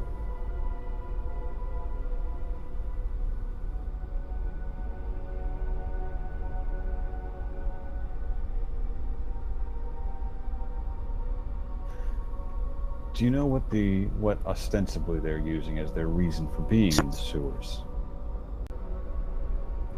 Can you hear me? Yes. Yes. Okay. I thought there was more to that statement. No, I think I heard everything you said. You said that, basically they'll just replace him if we cut off the head of the serpent. Yeah. So Simon suggested that we talk to Genevieve Silvers, since she's one of those that wants us to do this in the first place, even though we have our own reasons.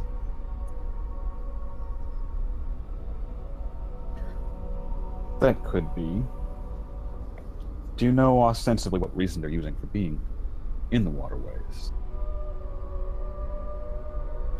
No, I'm hoping someone knows. When I met them one night, there was mention of looking for monsters or some such nonsense.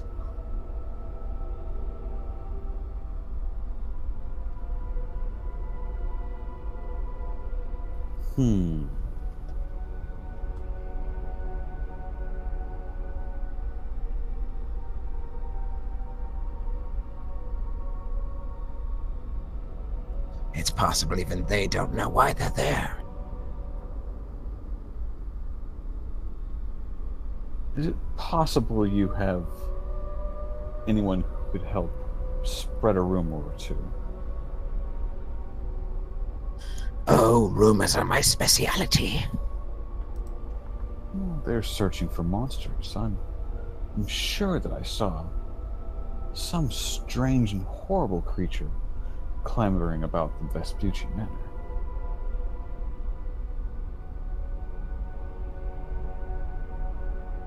Simon looks a little taken aback by this statement. And why would they believe that?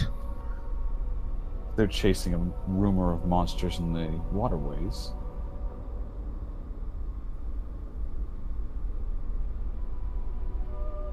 I suppose I'm willing to try. I feel like it might be... You might know by now, Simon, or at least have heard that one of the reasons, ostensibly, that the sanitation workers were down there was to work on the apparently growing rat problem down there, try and clean it out, clean the waters out. Oh. Well, that's important information.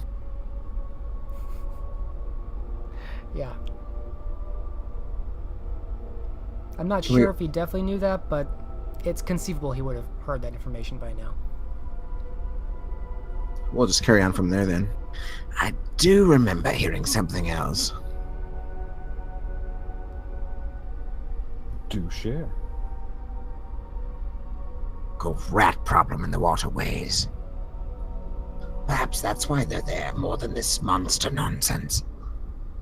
Indeed. I do recall that Clan Nosferatu has some talent in this area.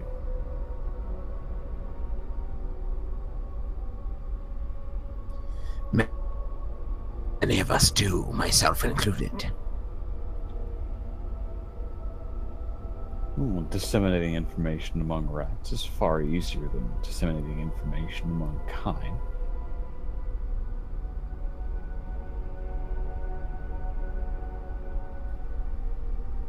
One could, theoretically, have the rats relocate, perhaps to the deeper catacombs.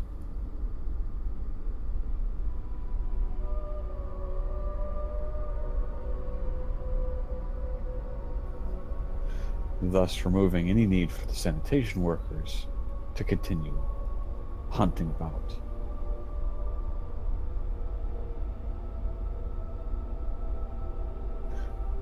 Though it stands to reason it might take some coordination between more than one kindred.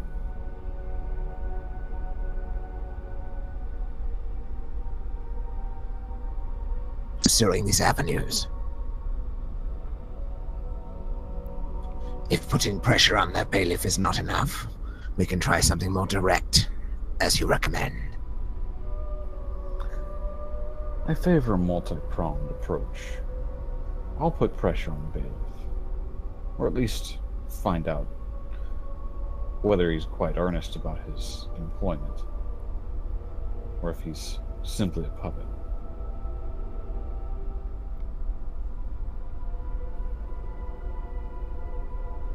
Harper sounds like a man who knows a thing or two about rats. Might be time to go hunting him.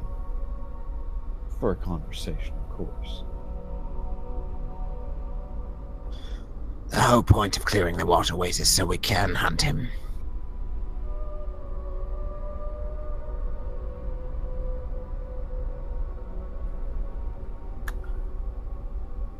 Rats would find it a deal easier to find their way through the waterways than someone the size of a man. Could you maybe send a message through the rats? I could try. Although, if he is in hiding, it's likely he won't answer. He wouldn't need to answer. Not if you send the right message. And I suppose you'll help me to phrase this message. He'd need to know the reason why the sanitation workers are in the sewers. And what our goals are.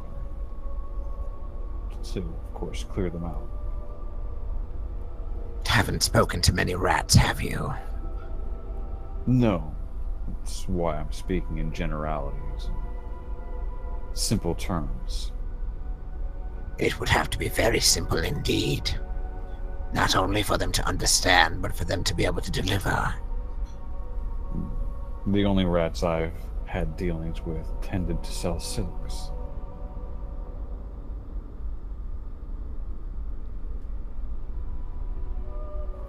And they all spoke Italian.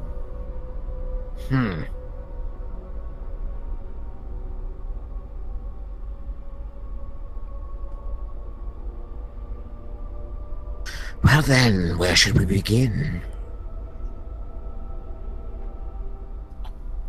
Point me at the bailiff's office.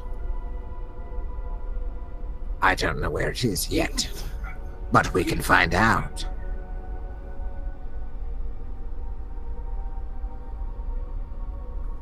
Indeed we can. I do have a connection at the dock. Surely these workers are receiving deliveries. And those deliveries must be going somewhere. As good a place as any to start.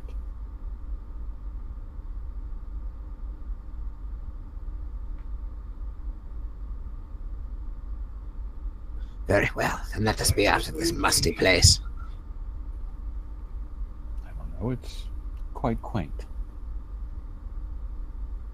Even so, Quinn doesn't seem like he's going to hang around much longer, and he's going to start trying to find his way back to the surface.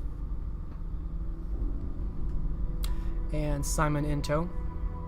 Yes, or leading the way, since he knows the way. Yeah. It would certainly be easier if you led the way through here. You know these better. And again, let me make a roll.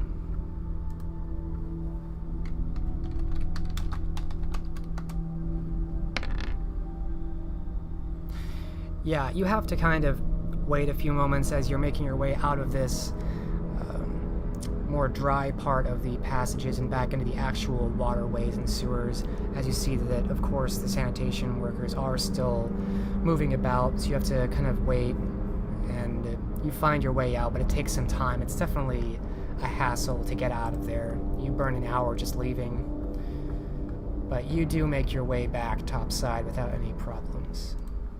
At some point, Simon would comment. This is why it's so difficult to conduct our search. And why he'll be in deep hiding. Makes sense.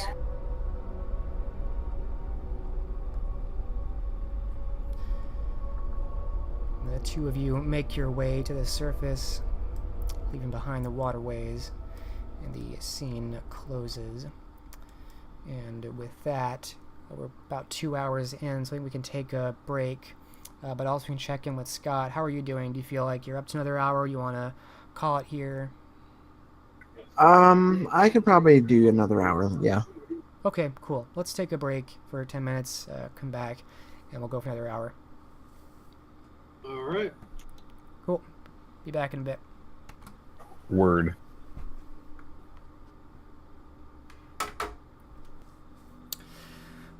We enter Elysium underneath pop lollies this evening, and we see Tito entering through the screens. And Tito, you see that it looks like at the end of Elysium across this ballroom that the musicians you usually see have been replaced, and you recognize some of the people they've been replaced with as some of the people Bella Matea had at her own gala that you attended some weeks prior. And in fact, across the ballroom, it looks like Bella Matea is dancing. And otherwise, it seems like a relatively quiet Elysium. But fortunately, you do see that Simone Deschamps is in attendance. She's sitting in her corner that she seems to favor, where she can see the entrance. She can really see most corners of Elysium from this seat in the back.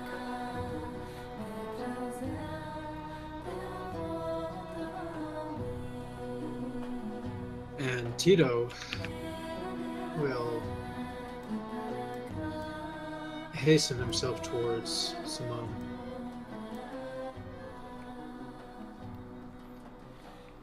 You see that as you start to move, her eyes draw towards you and affix you with that same kind of hypervigilant stare you've come to see her often have. And her shoulders kind of creep up a bit as you get closer, and she kind of crosses her legs and makes herself small, sitting behind one of these circular tables and kind of looking at you, almost like you'd expect a cat backed into a corner to look at someone that didn't know approaching them. Tito Vega, what brings you to my table? Simone,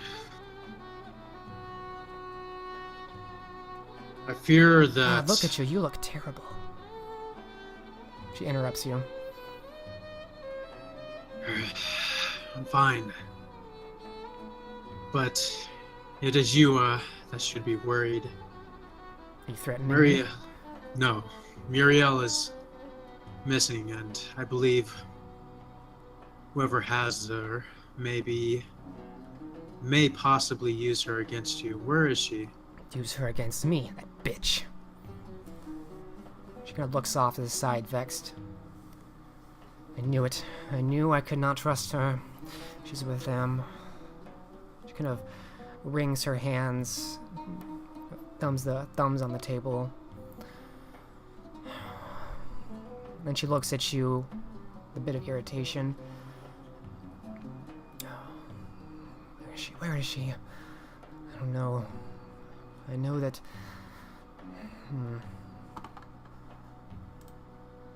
I know that in the past she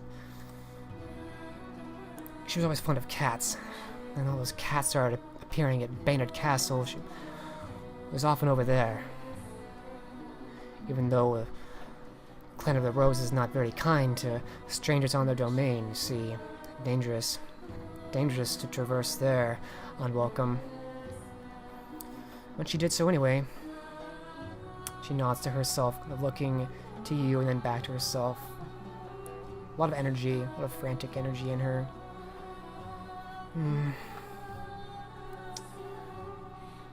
How do I know you aren't going to help her against me?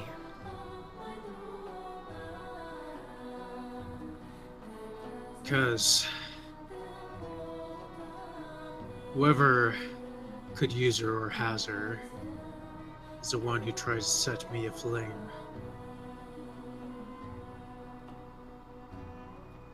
I do not seek to join them. I seek to bring ruination upon them. Her eyes look at you and they slowly grow wide, and she rises out of her seat, kind of fixated on you, standing. She's a bit shorter than you, but not much shorter, and her eyes are just wide with something, you can't tell what, and she makes her way walking over to you, and she's just so fixated, slowly walking over to you until she's just within inches, and she reaches out to you. She grabs your arm with lightning speed, faster than you've ever seen her move, and she leans in close, looking through your eyes, past you, her own eyes wide. You see fear and amazement as she speaks to you, almost like an automaton. When all is bared before you, do not hesitate, it will only become worse.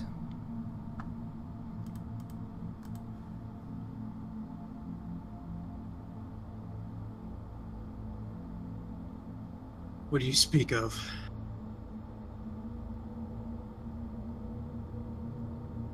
And her grip lets go.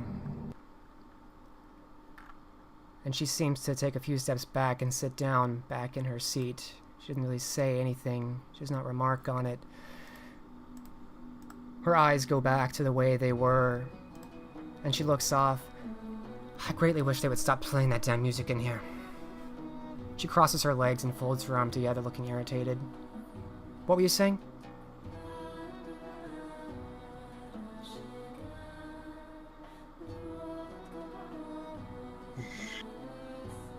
Nothing more. Yes, the cats, Baynard Castle. She liked them. Find that bitch there.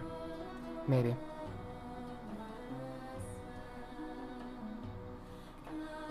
I hope I do.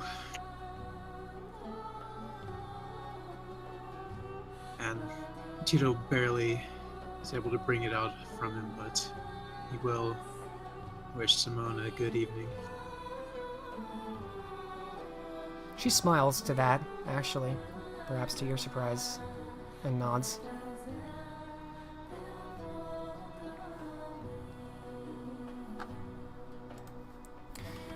And you depart from Simone Deschamps, leading her to her table in her corner, whatever the hell that was. And you start walking off. Where does Tito mean to go now, or who does he mean to speak to?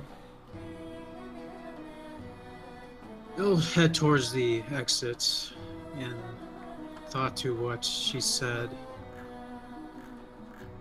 I guess, is this place Toreador domain usually? Yes. You have been in the city long enough to know the general outlines of domains. Castle Baynard is where Eleanor Grey holds her haven, and that's the center of her domain.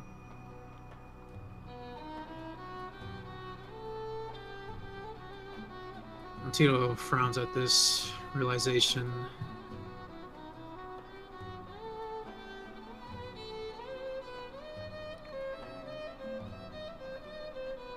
He looks towards Bella Matea. Bella Matea seems to be dancing on her own, doing this kind of rhythmic movement that you saw her do once before. It's kind of undulating. There's a fluid grace to her that's inhuman but beautiful and captivating.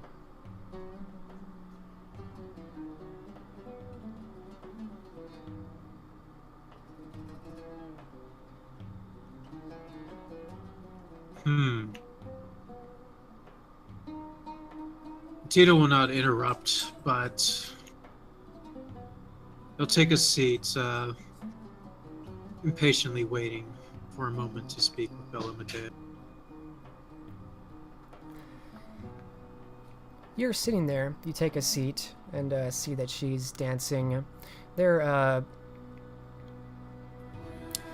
a few other people dancing around her, but no one really dancing with her. But as you're sitting there, you feel a heavy clasp on your shoulder from a weighty and cold grip. One you're familiar with. You see the bulbous form of Marco Vespucci appear beside you, not looking at you, just kind of looking in the same direction as you both stare off. Tito Vega. Been some time since we spoke.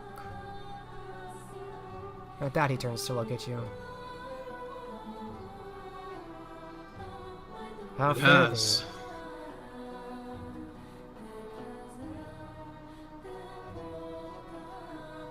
Tito will let that comment go unanswered. Seems the beast is closer to you than ever before, Mr. Vega. So he's kind of looking at you.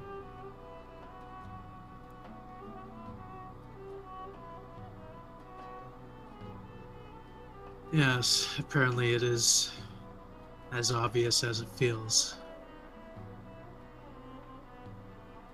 His eyes narrow at you for just a moment as kind of scrutinizing you. Yes, I'm afraid we've not had a chance to discuss anything since recent events. We have much to celebrate, you and I, with the victory you earned me in Elysium here. Not so many nights ago. That's kind of looking back out to the crowds.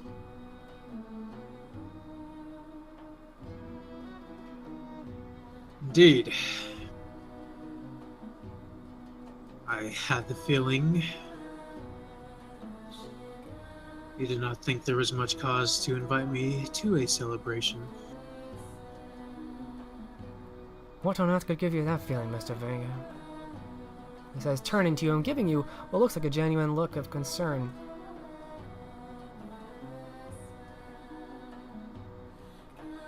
Well, omitting any involvement.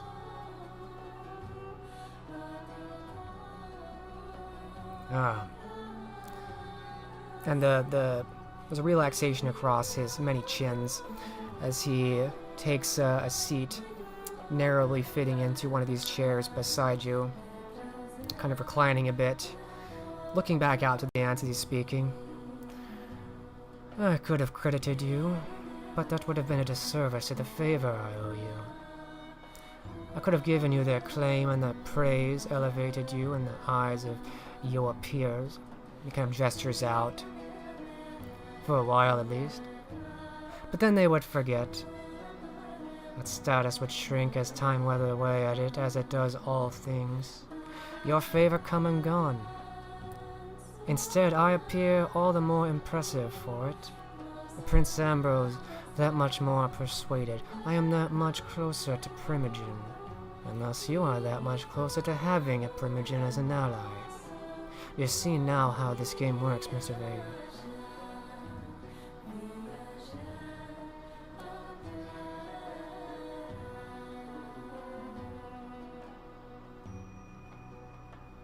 I suppose that is your reason. He smiles, seeming like on the verge of a laugh, but doesn't quite get there. It is a careful game of give and take, one built on trust. I understand you don't have much trust in me these nights. I've heard from sources that you've spoken to a number of people. Baramatea, my own estranged sister, Simone de Champ. You have much to say, but nothing to me, it seems.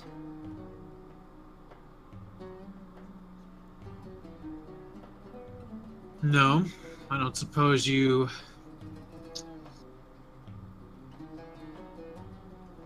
know of the dealings I have with them.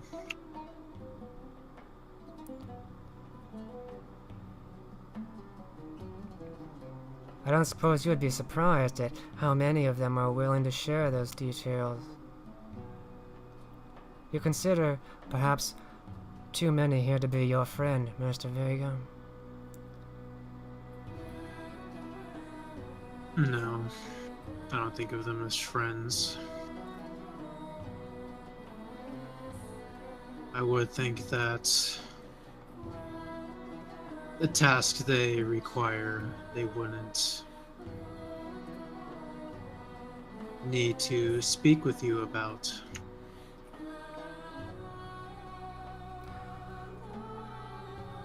I have ears everywhere, Mr. Vega. Nothing slips by my perception. His eyes narrow slightly at that. My dear sister was quite perturbed at some of the things you seem to say.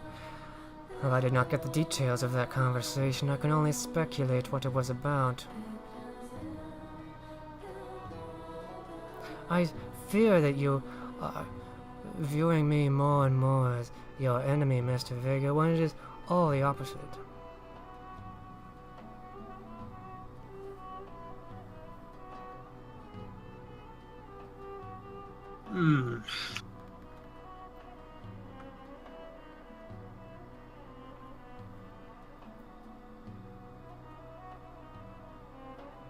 Well, that is reassuring to hear from you.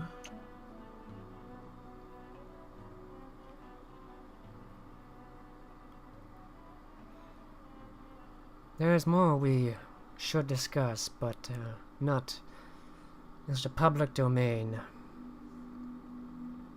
Mr. Vega, I invite you to join me at my manor once more, as we have in the past shared a fine drink and a better word.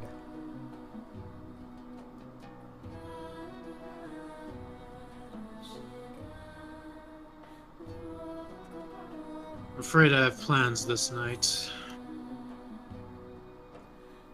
Tomorrow, then.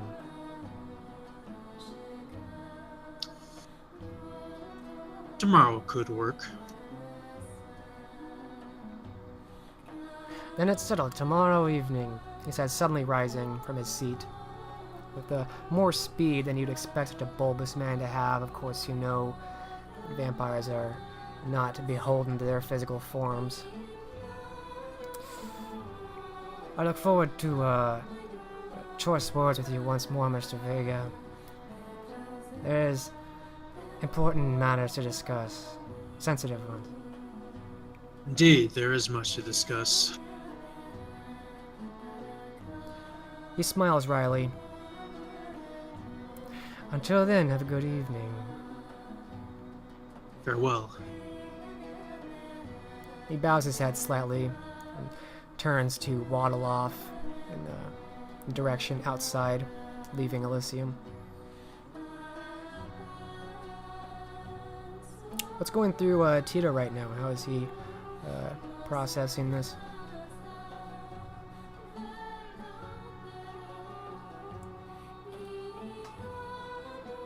Well, Tito's thought is that Marco seeks to pull information from him, as the conversations have been in the past. He definitely seeks to perhaps lure Tito into a situation where he could be framed or disposed of entirely. He does not seek to go to this meeting alone.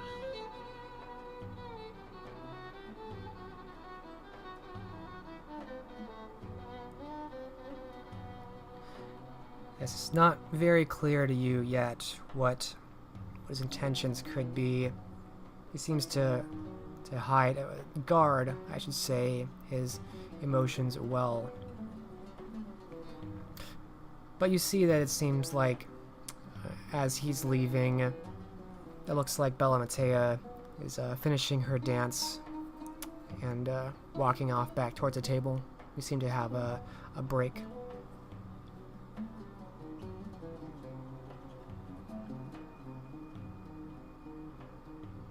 Tito will seize this opportunity and head towards Bella Matea.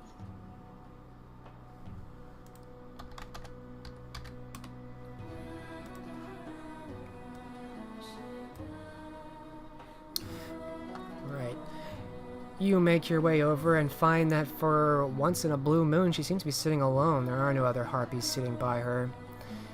She seems to be quite alone in this moment. And you see that tonight she's in this dark indigo dress of sheer silk that pulls tightly to her supple curves, almost transparent, but with embroidered floral patterns that provide enough opaque coverings that it's not too revealing. And she crosses her leg as she sees you approach, reclining in this daybed. Mr. Vega. Good evening.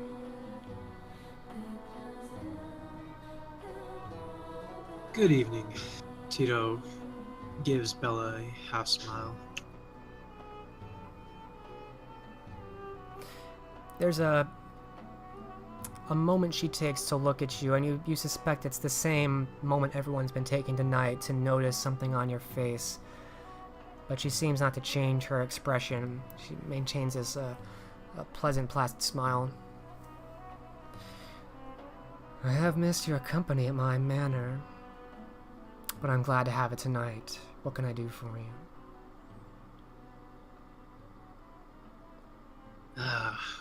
What is the cause for celebration tonight, I wonder?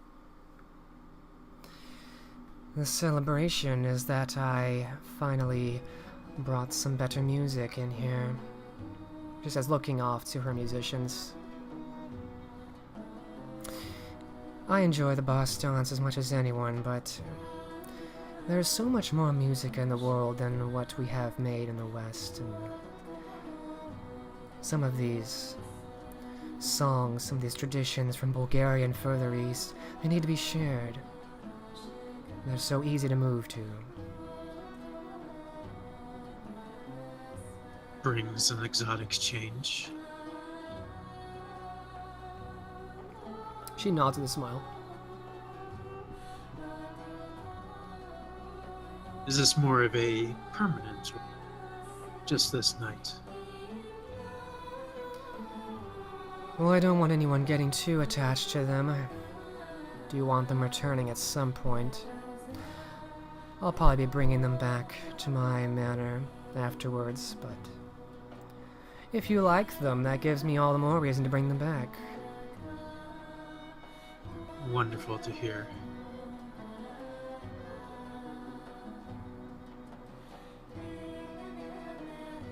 But on to business.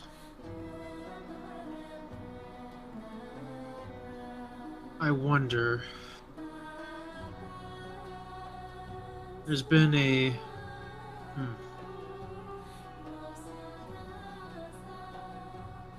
interesting development at Castle. Out of character, I forgot his name already. Baynard? Baynard. Castle Baynard. An increase in animals. One that points to perhaps a Malkavian I'm looking. Oh, you mean all those cats? I heard about that. It was quite entertaining. Not sure where they came from. It was... seems like maybe months back. They just showed up outside of poor Eleanor's home. Just black cats. Only black cats. All over. Just been staying around for no apparent rhyme or reason. Most entertaining. She's been quite irritated about it. Of course, those are quite an ominous sign, especially for the mortals. It has drawn quite a bit of attention to her home, much to my delight.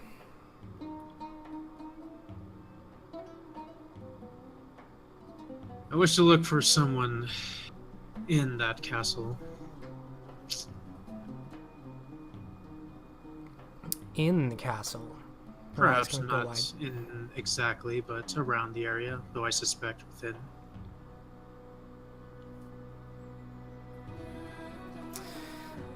In the castle might be difficult. It's Gray's home, you know. Do not enter there without invitation. Although, and she kind of brings a hand up, kind of sizing you up and down. You weren't exactly on the aggravating side of that great divisive moment here in Elysium. Perhaps she would be more inclined to let someone like you in than any others.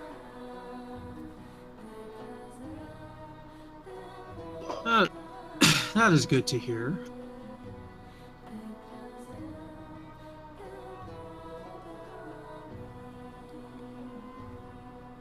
Although But what if not?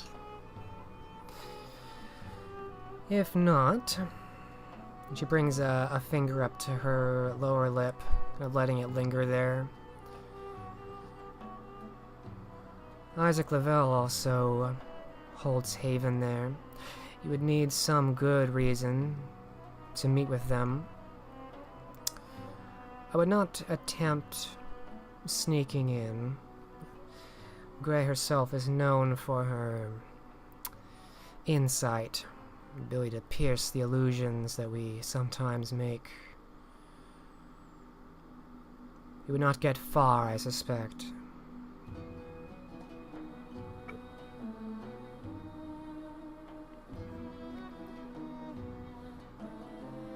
You said that you are looking for someone you think is inside or somewhere around. Yes. Whom are you looking for? A Muriel, Dr. Fontaine's child. Oh, yes. You mentioned her before.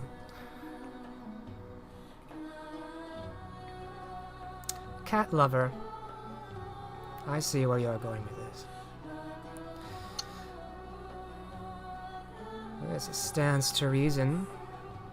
All those cats there, perhaps she is lingering about. That is my hope. Well, then you may be in luck. I suppose there are more cats outside than in.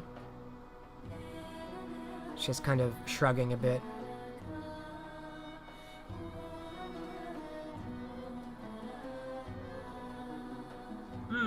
If only I could be so lucky. But it does help to know of Isaac. Perhaps. Yes, it seems my clan has gotten a bit more territorial since their elevation in status, gain in all this land. I do not know precisely how they would treat you if you were to show up in their domain unannounced and uninvited.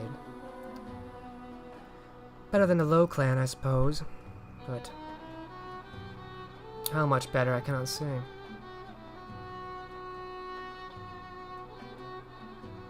Well, while I'm in the area, I may as well ask. Is there anything I can do to help you out?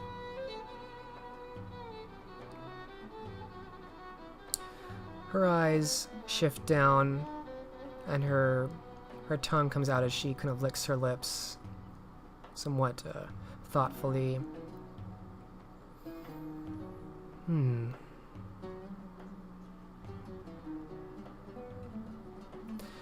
Nothing immediately comes to mind, dear, but perhaps you can check on dear Quinny. Something of a rough evening the other night. I believe you caught some of that.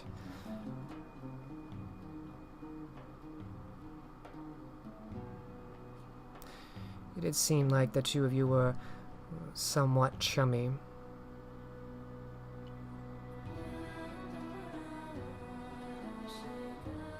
Yes.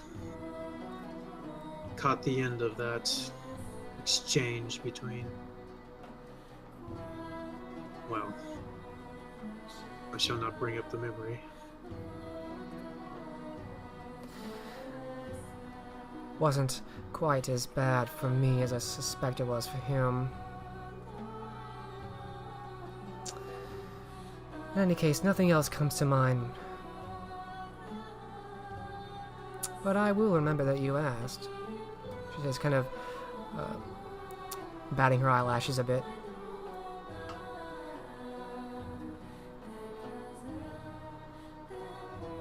Oh, but of course, do not hesitate.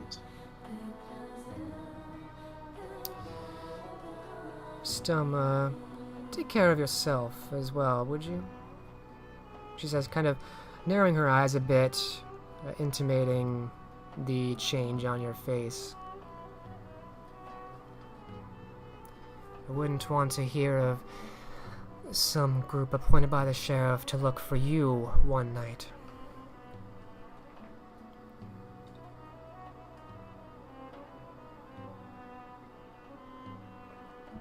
Tito will, of course, narrow his eyes, but of course...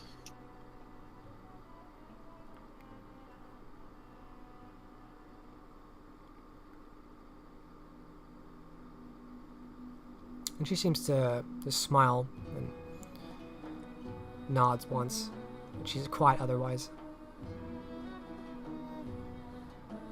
Tito will bow and leave.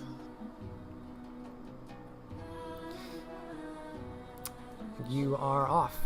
You are no longer interrupted. Marco Suchi is gone. You are able to make your way out of Elysium. As this scene closes and fades behind us as you pass through the curtain, leaving Bella and her music and the others to dance.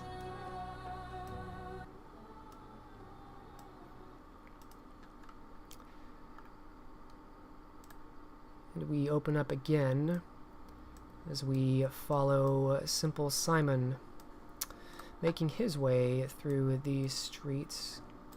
And Simon, you said that you were heading in the direction of the docks, is that correct? Yeah, that's correct. I'm gonna go see Thadri. Okay.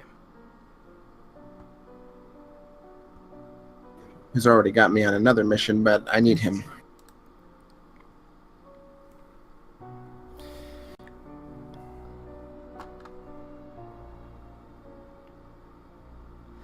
You make your way down to the docks, back into the familiar warehouse that you know you've found him reliably before. And again, you find him tonight. He seems to be sweating as he's moving some boxes.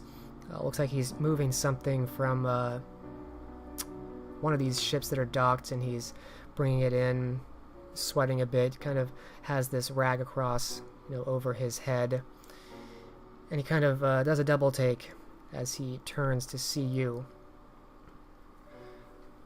Oh, Simon? You startled me there. I'm good at that.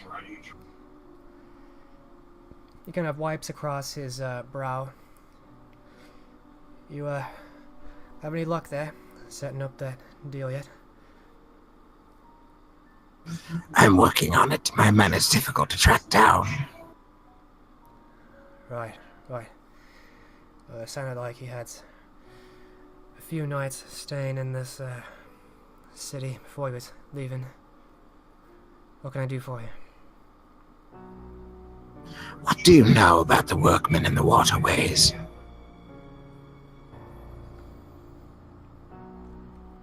He kind of sits down to rest, kind of hunched over a bit. Yeah. Sanitation workers? The same. Poppycock rubbish, I don't know what they're doing down there. Heard something about some kind of rat problem. Seemed like a awful lot of men to bring down for rats. There's always kind of been rats down there, as far as I know. Sounds like bullshit to me. I agree. It's simply unacceptable. So, are they receiving deliveries at the Port of London?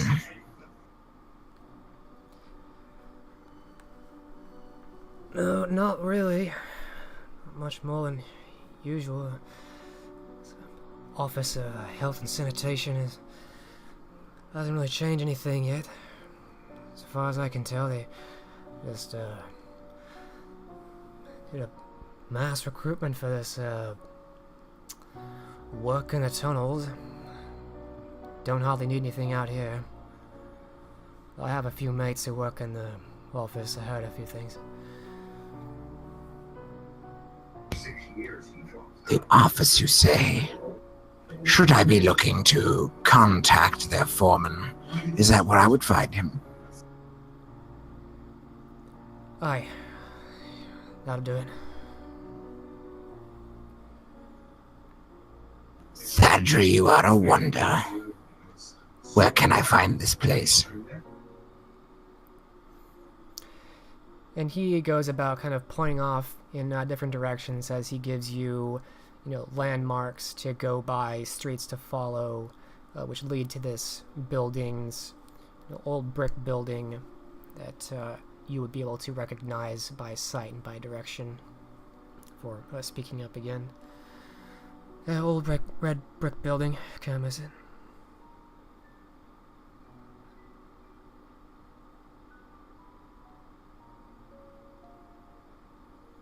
Excellent. I mean, quite late, Likely to be gone now. I might have to get him in the morning. I'll have someone else get him in the morning. I shall make the necessary arrangements. Well, I'm very busy. Let me see what I can do about setting up our meeting, eh? Definitely appreciate it. Got a bit hot under the collar with all this writing on this. Yes, well, it did get rather bollocksed up, didn't it? Right. Well, I trust you, Simon. You'll make it right. That I will, Thadri. Good evening. Evening. He nods once, kind of slowly rising up again, stretching his back before he goes to move some more crates.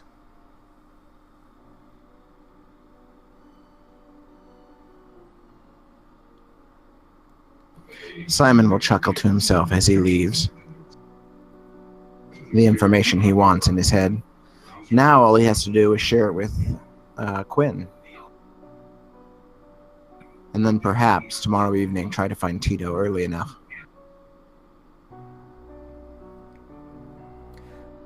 Alright. Where does Simon mean to go next?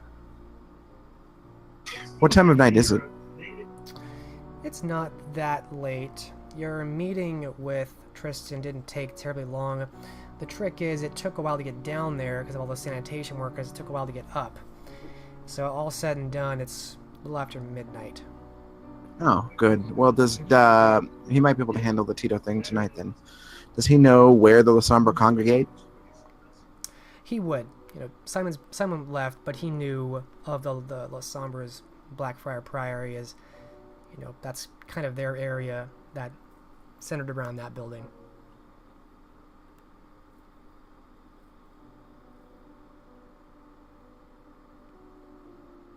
And I think that's where he's going to head. All right. And as a question to Tito, where did you say Tito was going after Elysium? Didn't specify.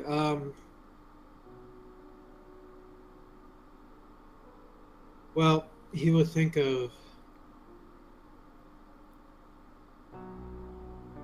the most obvious place to find Quinn and Simon.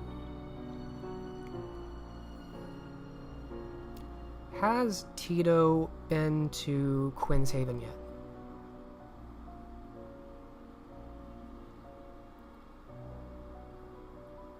I don't think that information was ever Can't given recall. out. It's very possible it has never been. It sounds like Simon is going to the Blackfriar Priory to look for Tito, and Tito is going to Quinn's estate to look for Quinn. And Quinn... What is Quinn doing now, right around this time? Quinn never really specified where in the heck he was going.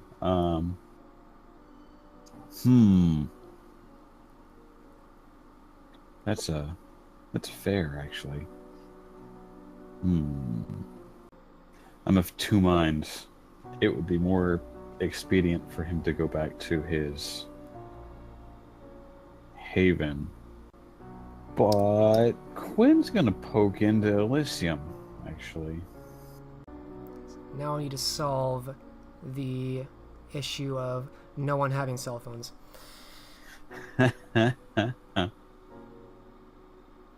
There's nothing very entertaining about having people run over town looking for each other. True. Or dramatic. Very true. He can be back at his haven if that's what's easier. That's fine.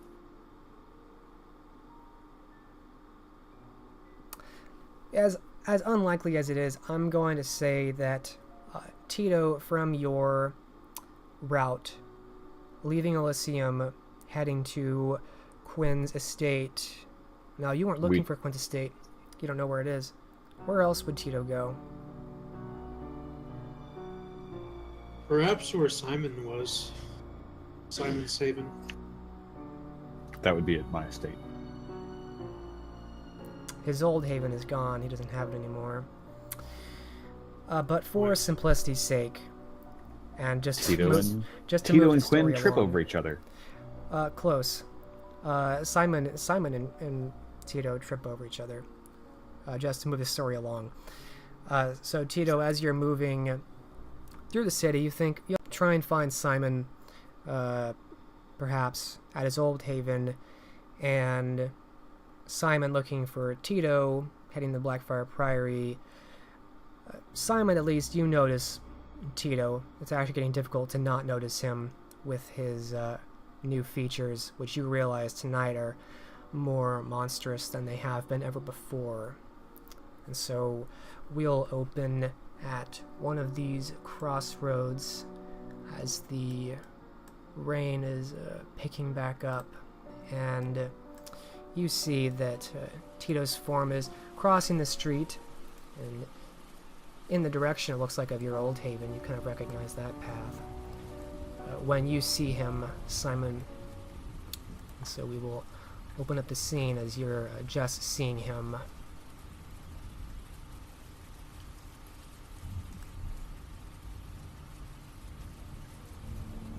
I see him, you said?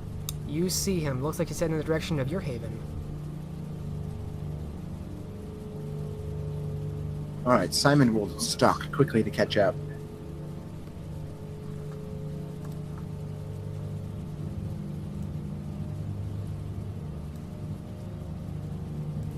He will, of course, be obfuscated when he first speaks, as he normally is when wandering the city.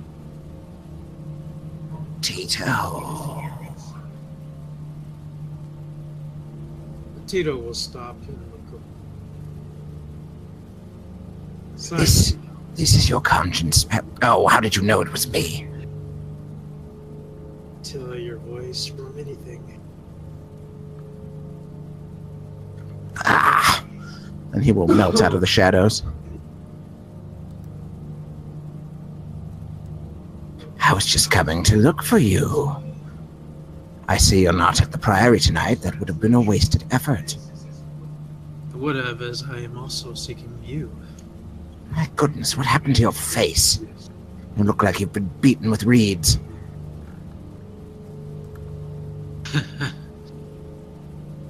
Huh. Well, Oh, I can feel the beast stirring in you from here.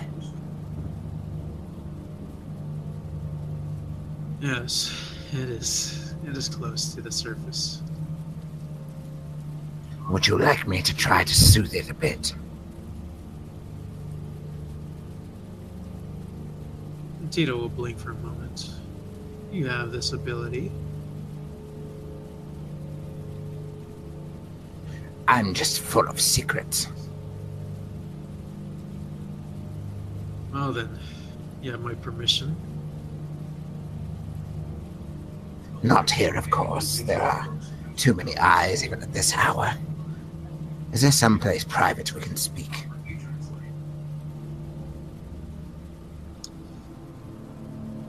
Looking around, where would a nice private spot be? One nice thing about London right now is with its many dense apartment buildings and tenement buildings, there's no end or shortage of dark alleyways concealing their many heinous acts that you could get away with something like that in one of these side streets. Looking for the most convenient one. This spot looks good.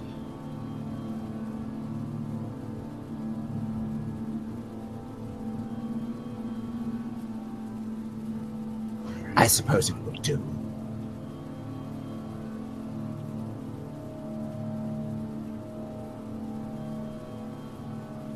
Tito will step into this alleyway.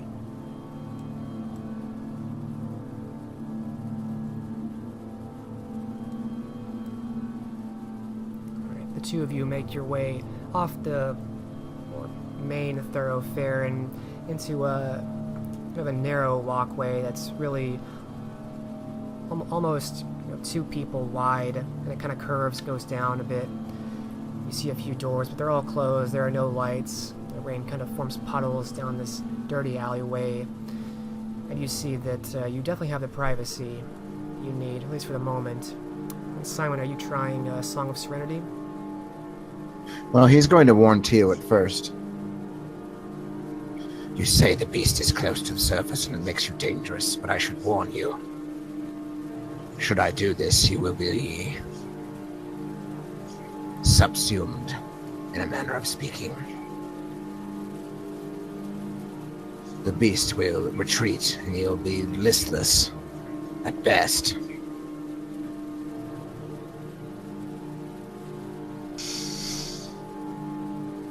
That is worth having this night.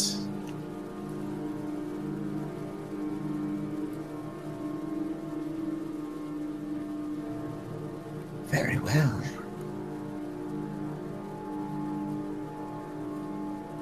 Are you ready? I am. All right, he's going to attempt to do it. And the way he goes about this is he will actually reach out his somewhat spindly hands and put them on your forehead, exerting his will through gentle pressure rather than cowing the beast into submission. All right, roll your manipulation empathy difficulty 7.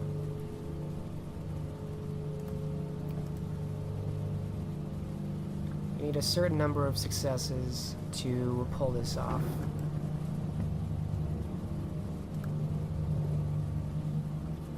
Actually, hold that roll. I'll just make it for you, Okay, since it's based on willpower, and then I can spare then, that. yeah, then I won't be able to figure it out.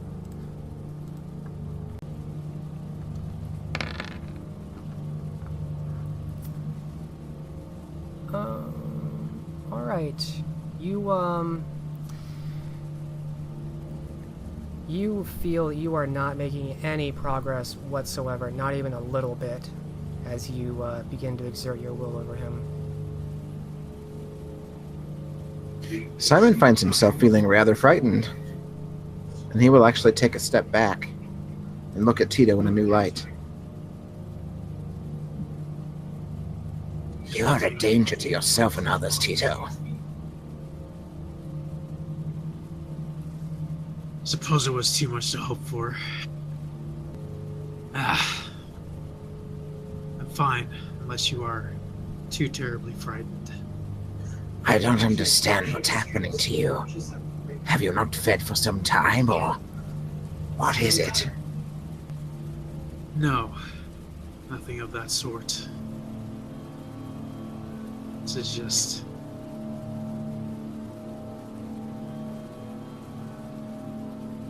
This is just me. Tito will look at his hands for a moment. And as Molding. you're speaking, Simon, you see that as Tito's speaking, his fangs are out.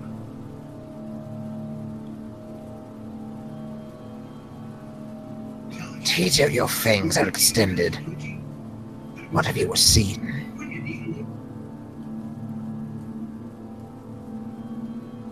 Woe to the one that looks upon me, then.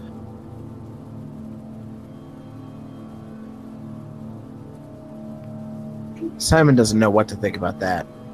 He doesn't take another step back, but he looks clearly unnerved by this.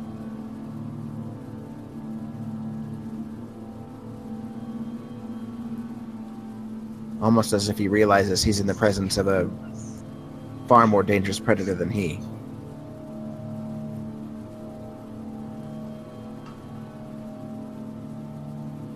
Oh, this simply won't do. What I needed you for, you simply will be of no use to me. Nor to yourself, I think. No, I can control the beast. What did you have in mind? He looks unsure, but he'll allow Tito's words to soothe him for a moment. You remember that little job you did? Getting those animals to Quinn? Yes. There were some complications, I'm afraid. Ah, I remember. Yes, we asked you to convince the owner of the animals to sell them at a fair price, if you recall.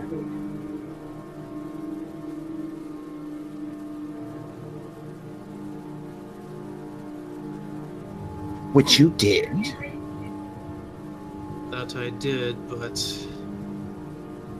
guessing effects happened after this. Well, you see, the one for whom the animals intended has taken exception.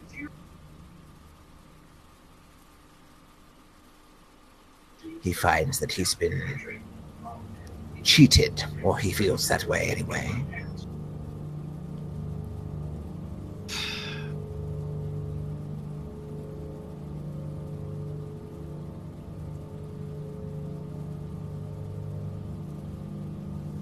And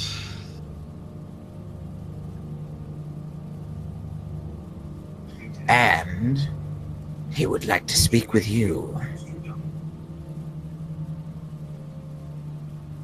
of course he would. I think he intends to make you some kind of offer.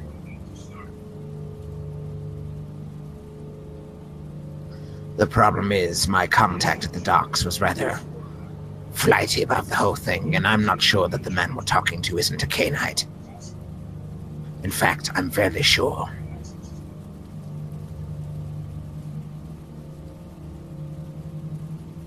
Well, this is no good.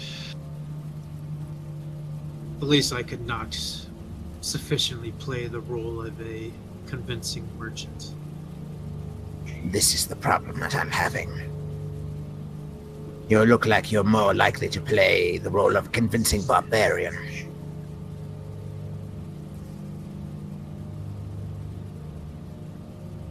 Indeed.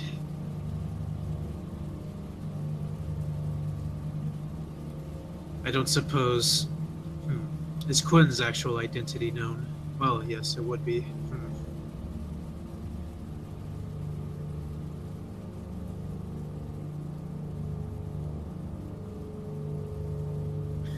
What did you have in mind exactly?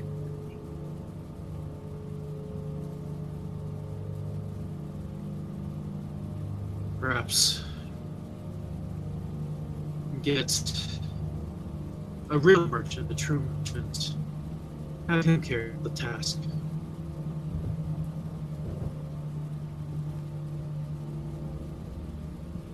It is possible that this man you were to meet does not know what Quinn looks like.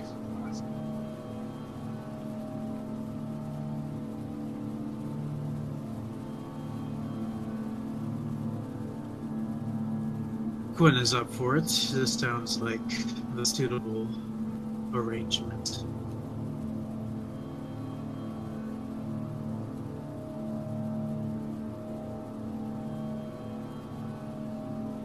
Do you think it's deception we can pull off?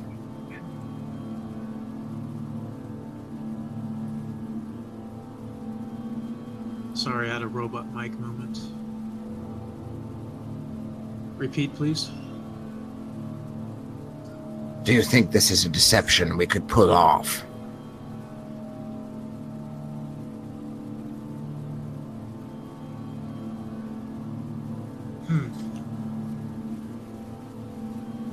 Unless some documentation must be made up, I don't see why not. Then I think we're going to have to try. Have you even looked in a mirror lately? Surely you jest.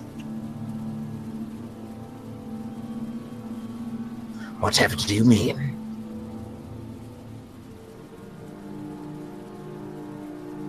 Tito will tilt his head slightly. Perhaps you do not know of my plans.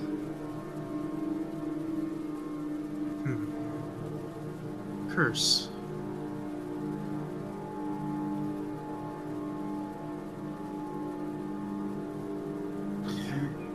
No. Enlighten me.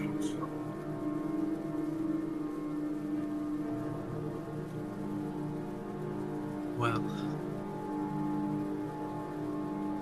let's just say it is impossible for me to see my own reflection.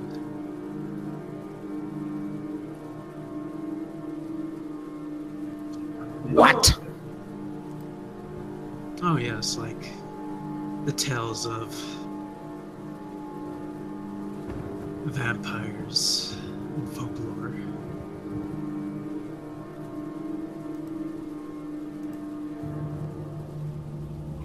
What?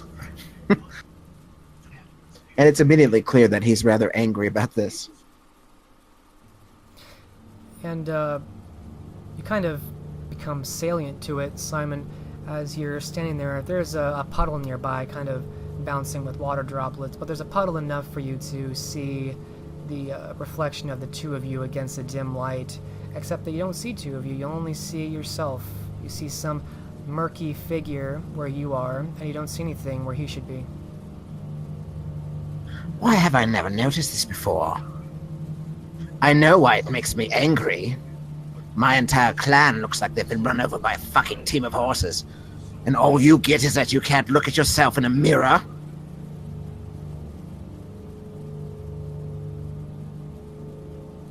The blood of Cain is mysterious.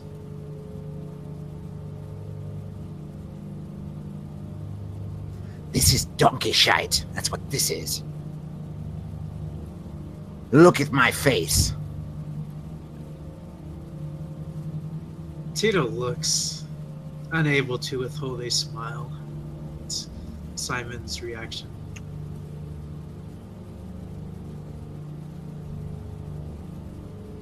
Oh no, I wonder if my hair looks messed up.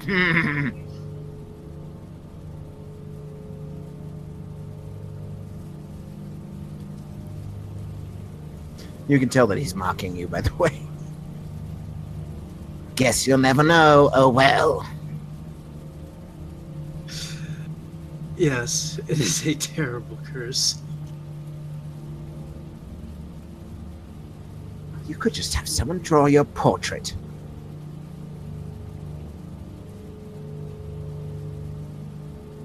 Well, then I Wait. would know why everyone is so uneasy around me.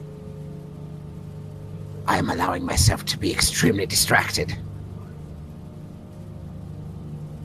The fact remains that you do not look well. I do not feel well.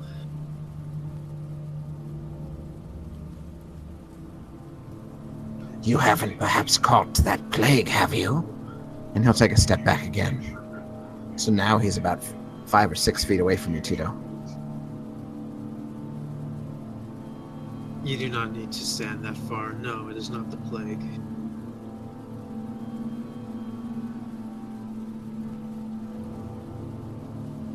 I would guess. Things that have once kept me human are fading. That's what it seems like.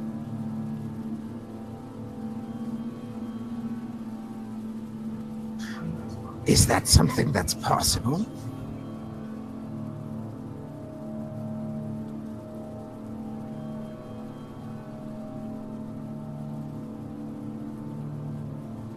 I would not think it, but the state of unlife. We truly are monsters.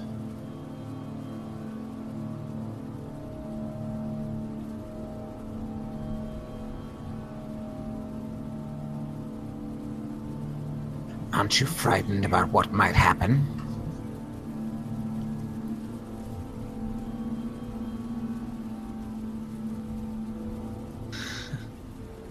Well, there always is thought of what if I fail. The sensation overcomes me. It is terrifying, but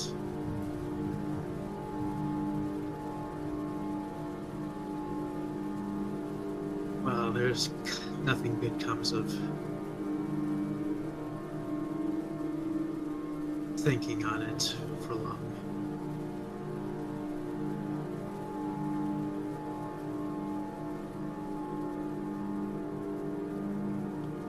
I am frightened for the fate of your soul.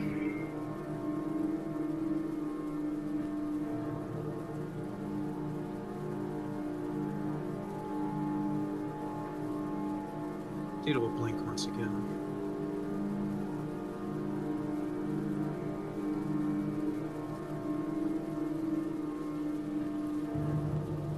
Truly, I would say from the moment we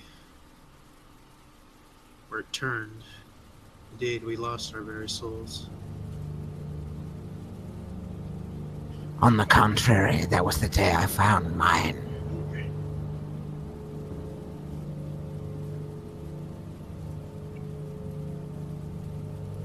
But here the night grows long, or short, or something. We should retreat to Quinn's palace.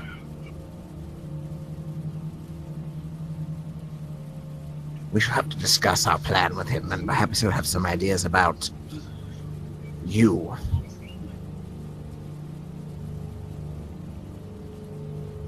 Hmm.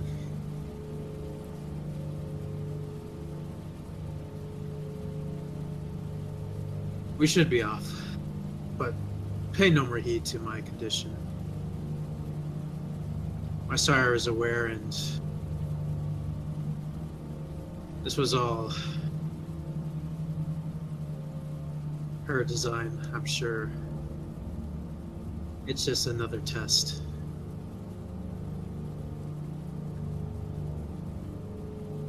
Of that I am not certain, but for now it will have to do.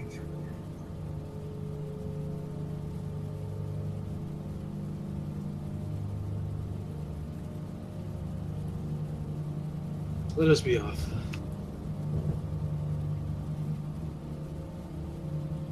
I will be close behind you in the shadows. I will direct you where you need to go.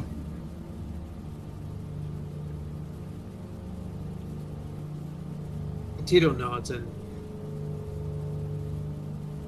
looks around. What direction?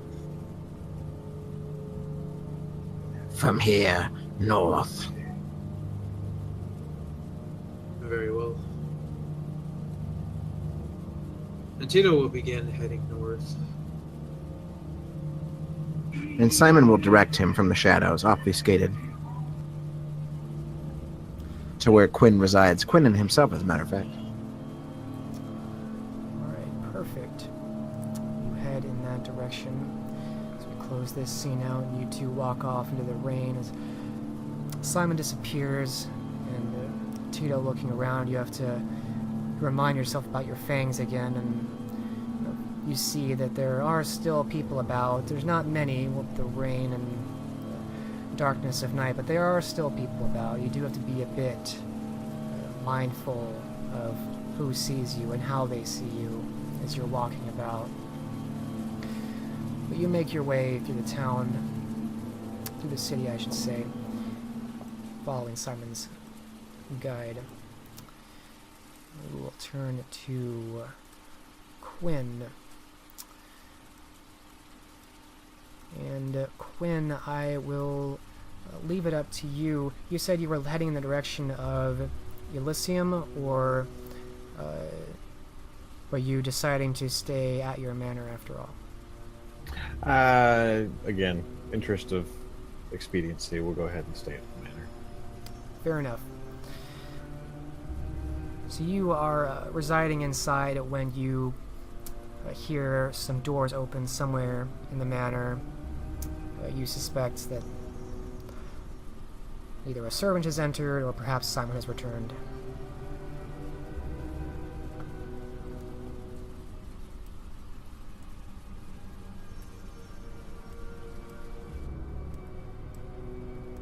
Quinn perks up, just shoving the cork back into a cask of wine. Two others are being carried out by servants. This one seems to be getting stowed to the side for the future, not necessarily for immediate dispersal.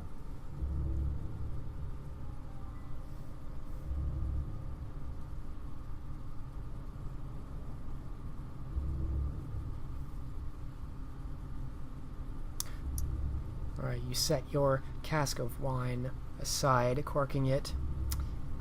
Simon and Tito, you've entered, and Tito, you get the lay of the land as you're entering, and you're somewhere on the mid-level. You can see that your cloak is soaking wet as you enter, but the two of you are there in mid-level.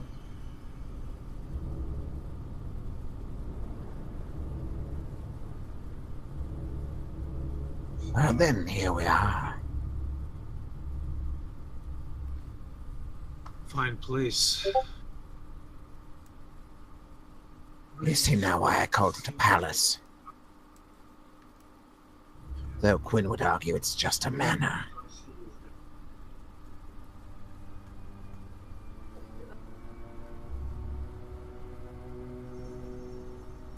Yes. The life of a merchant can't afford much, it seems.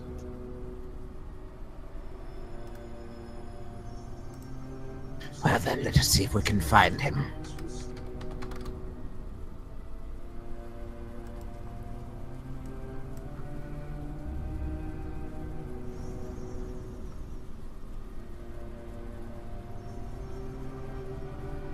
Simon's going to go prowling about to see if he can locate Quinn, if he's even here.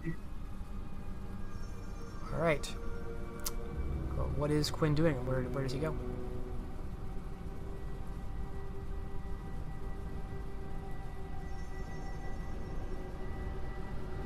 So on hearing the door come open, Quinn's going to follow the servants up the stairs and see what's going about on the main floor.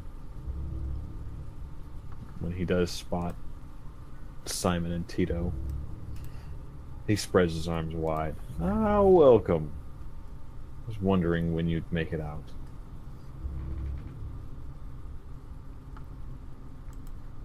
Quinn, we have a problem. We have a great many of those. A new problem. Ah. Of course we do. Well, out with it then. I think you should just see for yourself.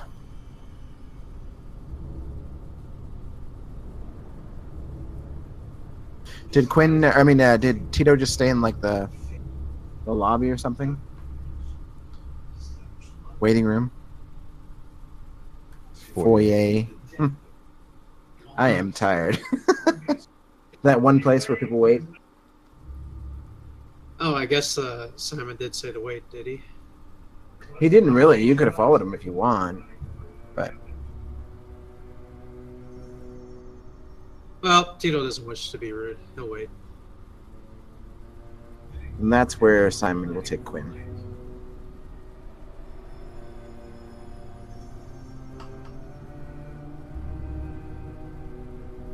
So Quinn follows along and... Oh dear.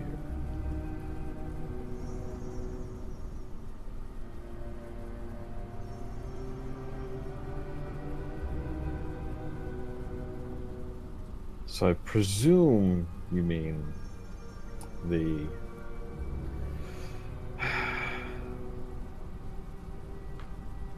face like a smacked arse. No, don't look at me, look at him. I'm used to you.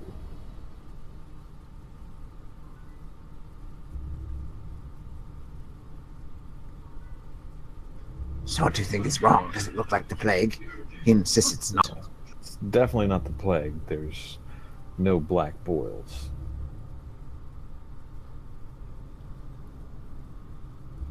Tito is actually looking annoyed.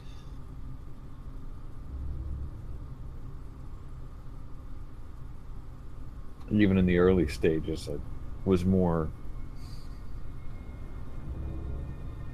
an ache in the chest, a slowing of one's movements. Nothing quite this stark.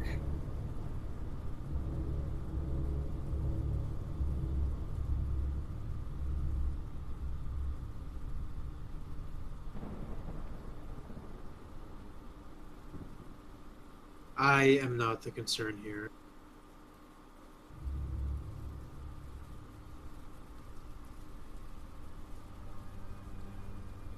I assure you, I'm perfectly fine. Physically, perhaps.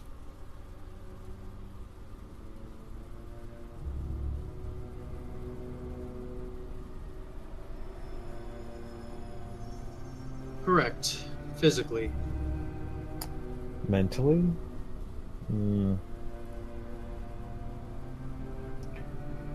Or dare I say, given the manifestation on your face, spiritually?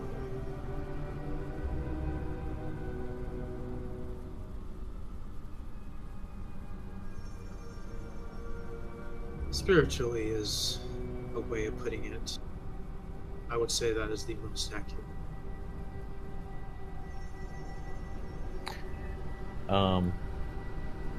Does Quinn know, or can I roll to kind of infer what I'm seeing?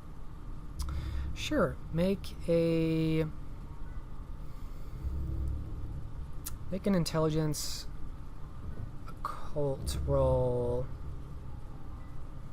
Say standard difficulty.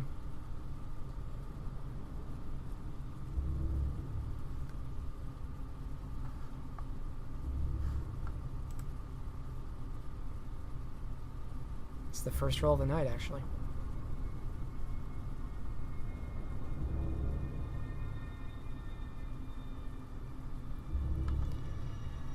You've never seen it, but you heard of something called wassail. It's when vampires just lose all connection to their humanity. You recall being close to something like this when you changed to your new code, and you suspect that this might be the same.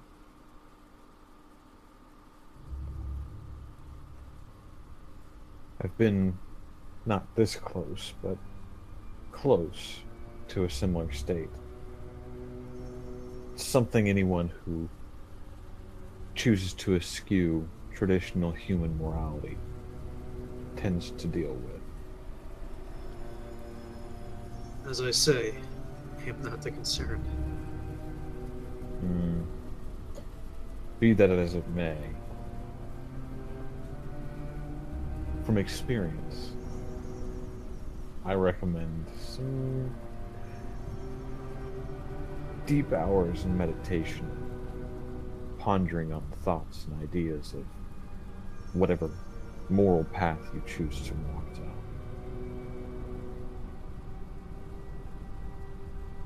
Do your best to embody the values of that code of ethics. I will seek to do that. It tends to make the transition a bit less rocky.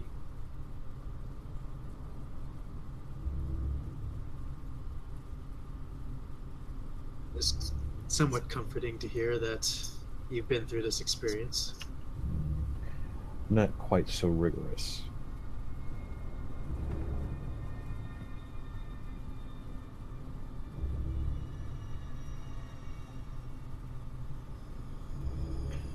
My sire wasn't, we'll say, as extreme.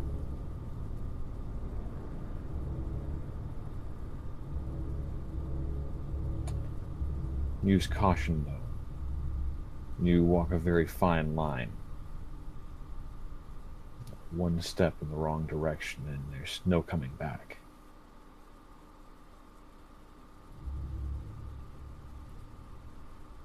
I'm aware, even though I feel it within, clawing, seeking to control me, stronger than ever before. No, I know, and I will get through this challenge. We turn to Simon as this exchange is going on. What is he doing? Simon can't keep his eyes off of Tito. He just can't believe the transformation that's come over him, how strange he looks now. And he will at one point interject when they're talking about this. Quinn had tried to quiet his beast. It didn't even flinch. That close to the surface is no surprise. There's a thin veneer of the man painted over it.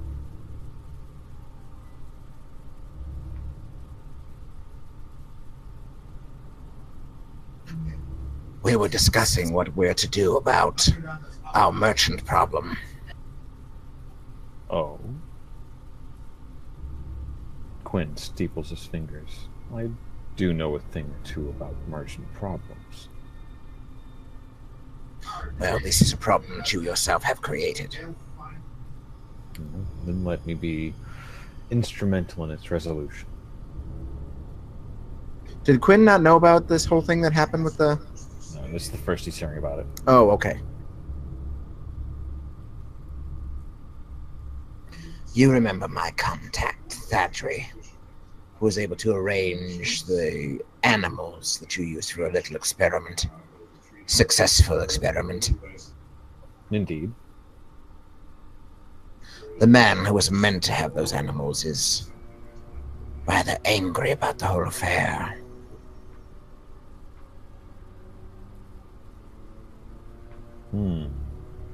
And taking it out on your friend, I would imagine. He wishes to speak to Tito. Not knowing his name, of course. To have it out with the man who made such an arrangement underneath his very nose. A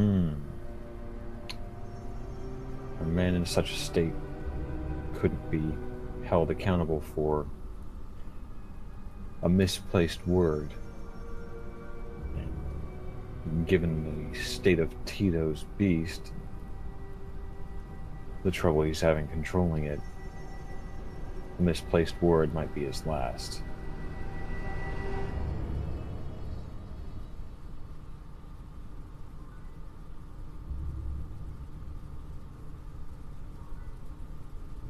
Correct. Therefore, I do not believe I should be the one speaking with him. Quinn arches a brow. To Simon he says, "This livestock dealer is a valuable client of your friend?" Yes. And there's more. I have reason to believe he might be under the blood. I cannot be absolutely sure. Thadri does not know my little secret, of course. Of course. But the way he described this man, only meeting at night, having a certain way about him, it raised a few questions. The wealthy can be eccentric, but I understand your caution. I hope it's only that he's being eccentric then. I once had a dealer who would only meet on the night of the full moon, and insisted on wearing purple.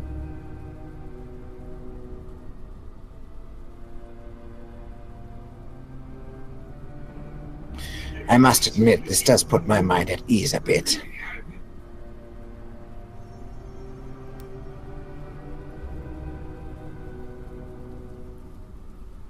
Of course, you could also be right.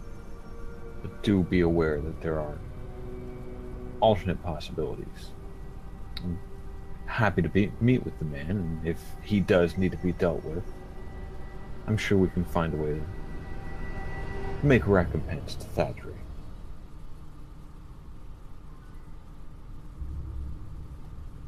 Who is the man to him, anyway?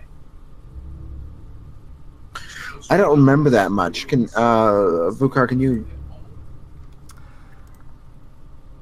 Let's make sure I wasn't muted. So yeah, to kind of clarify things, Thadri had this broker who basically got Tito in touch with the man making this deal, and through Tito, he basically burned the old buyer in exchange in favor of Quinn. So Thadri lost a contact over that. His contact won't talk to him anymore. And Thadri told you, Simon, that, I lost this contact, but there's someone else who wants to meet with this hotshot negotiator and you owe me. So it's a third party, Yes. completely separate from. That's Yeah. how he would have explained it then. My memory of it is very, It's a convoluted triangle of relationships, but yeah, Thadri lost a contact. He's trying to make this new one through a deal. but all the weird stuff is, I mean, he still explains. Yes. Okay, so it's. Gotcha. I'm better now. I'm glad someone is.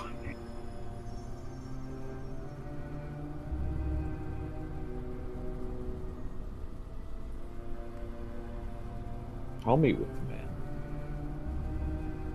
I won't be able to put the same preternatural spin on any negotiations. But I'm not exactly a novice either.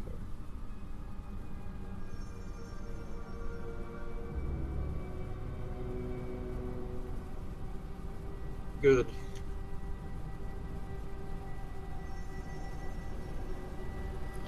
And if something can't be worked out to Thaddeus' benefit, then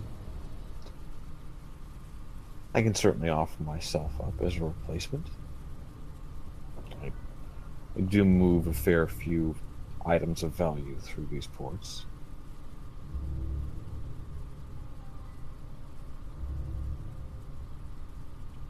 Then perhaps we can come to an arrangement beneficial for everyone.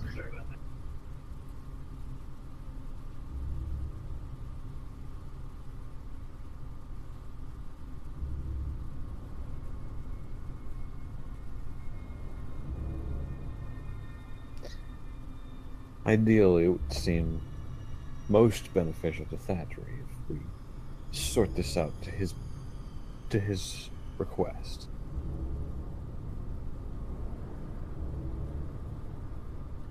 It would expose him less frequently to matters of the blood and give him what he's asking for.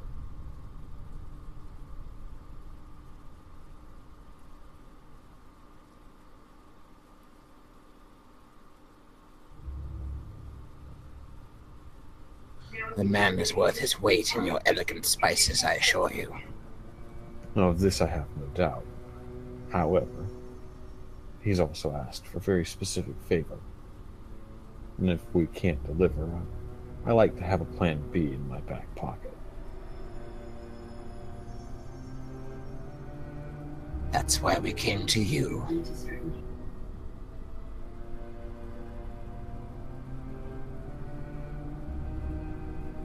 Well, other than the fact that you're the reason we got into this mix-up in the first place. No reason to beleaguer the point, Simon.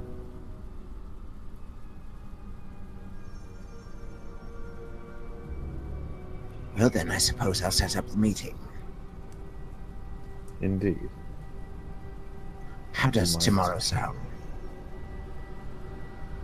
I need only know the place. Very good. And after, I can have a conversation with that bailiff. Ah, yes, regarding that.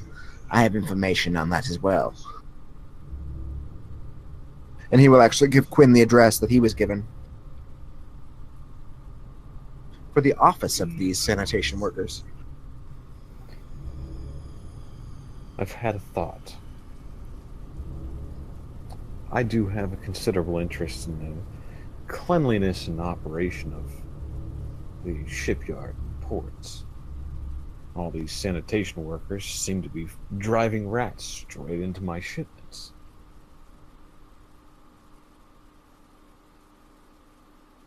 Surely they could reevaluate the necessity of driving the vermin out of the sewers. Perhaps at least to give you a respite.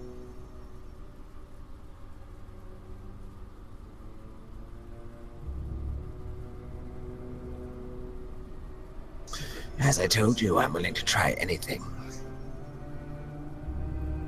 At the very least, the pretense will give me a chance to evaluate the man.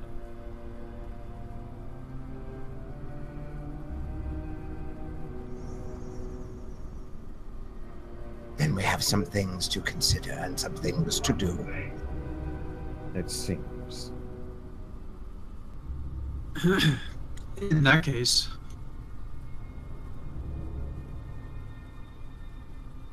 I do have some news. Tito's just thinking. Anyway, I have some news, or at least perhaps a hint where Muriel could have gone in hiding. The doctor's whelp. Correct. The only Kiddish. problem is that it is in the clan Toreador's domain.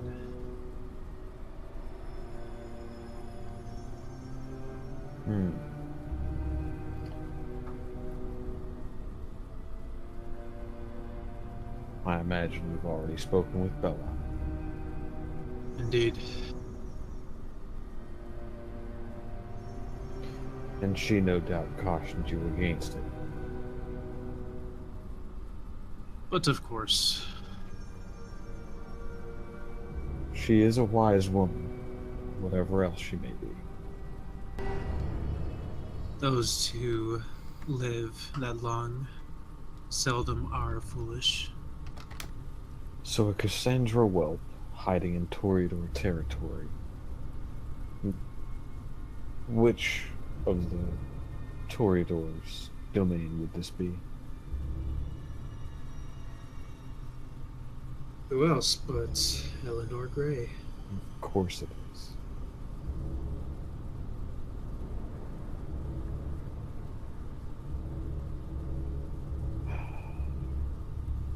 I can't Webs think within of- webs.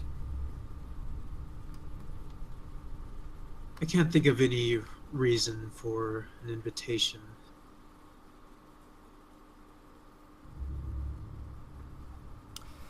Real quick, we turn to Simon as they're kind of making this discussion, and see where he's at.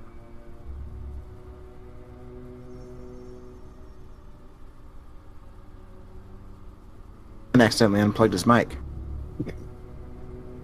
Because his hands aren't working. He'll look between the two of them, clearly disinterested in whatever they're talking about. I'm going to be on my way now.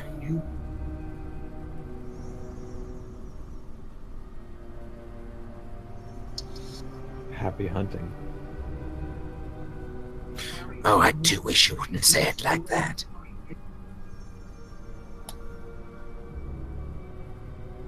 Quinn just kind of grins a little. Giving them each one last look, he will exit the room. Alright. Simon disappears somewhere around a corner, leaving the two of you alone.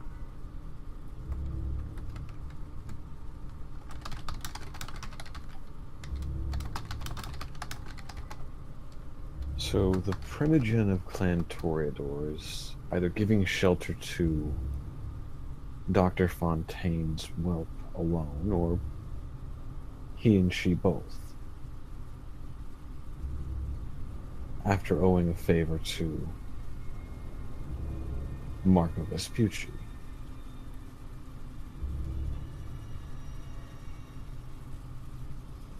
That is what I have been suspecting. That is, of course, the worst case scenario. It's the only scenario. This is procession of time. These are events that have happened. We only have a letter of Marco seeking of Eleanor Gray. That does not mean And she has giving- accepted it. And giving thanks to her for her assistance publicly.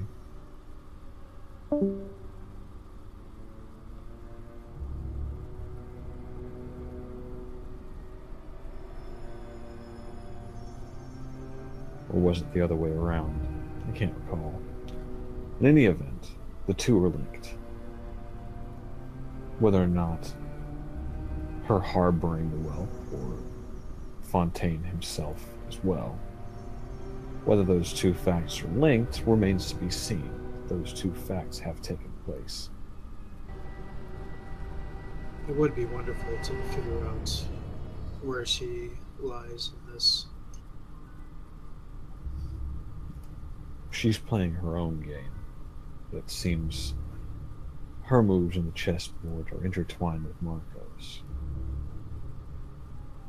But I suspect she can't know that much about what we suspect Marco truly is.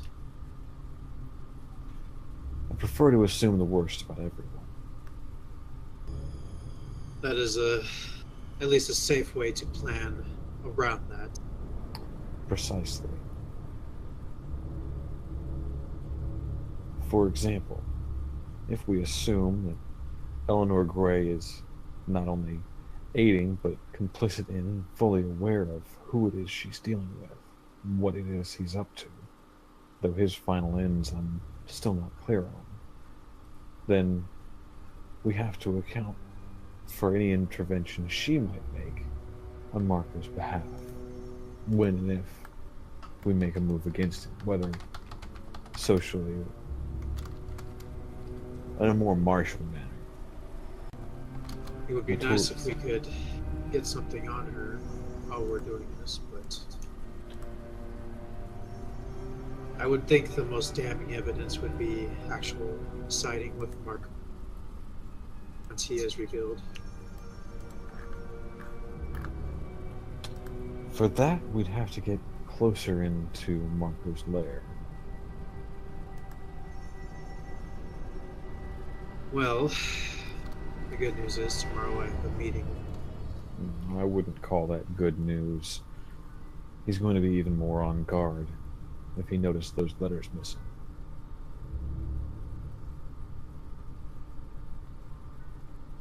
Oh, much time has passed, I'm sure, that he's realized the message has not been sent. Never received, whatever the case. But in this meeting, the team must be on my guard and not feel calm going into the situation alone.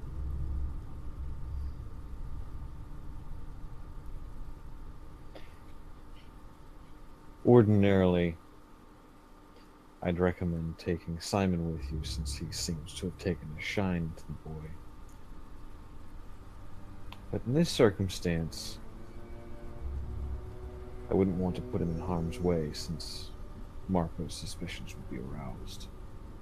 And Simon does have a very particular set of skills. Not so fast. Go has requested to see Simon, but simply invited. I'm sure he simply wants to speak with Simon.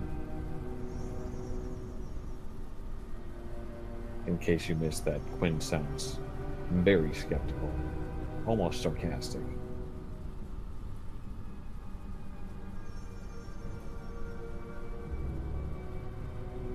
At least it would be a reason to bring Simon the manor with me.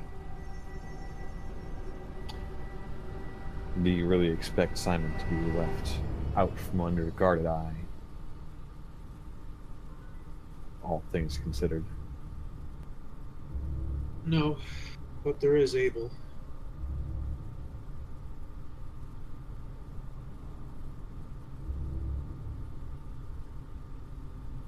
And Simon's presence would at least put me more at ease.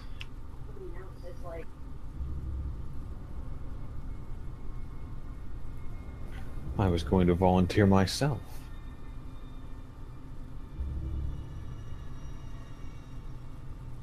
Truly.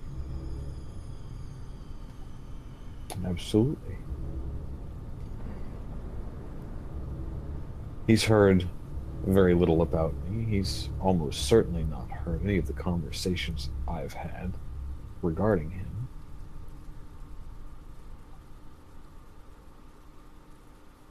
And you can say I'm a financier for other ventures you had, or perhaps even suggest that we are partnering on a mutual venture.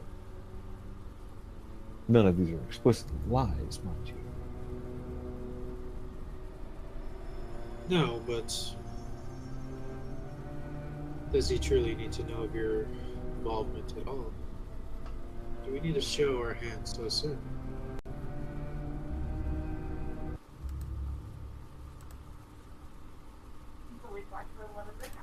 I'd much rather Marco see me as a non-threatening entity. I can make a better show of that directly to his face.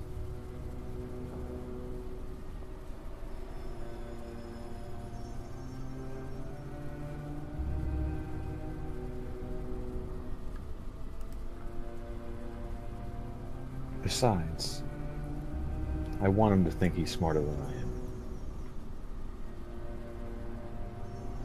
Well,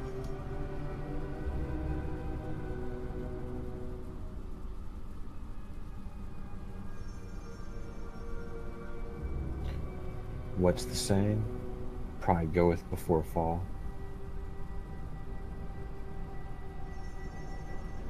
that is the saying.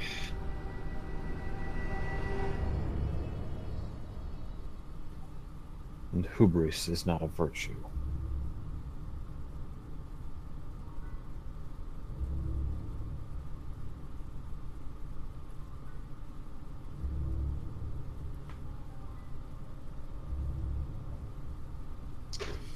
Very well.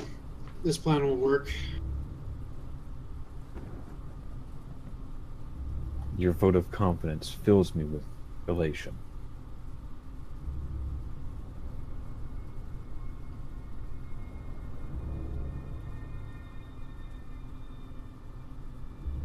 You can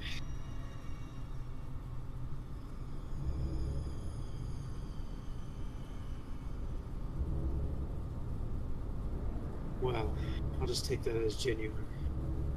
I can go sit on a hot rock. Is that what you want to say?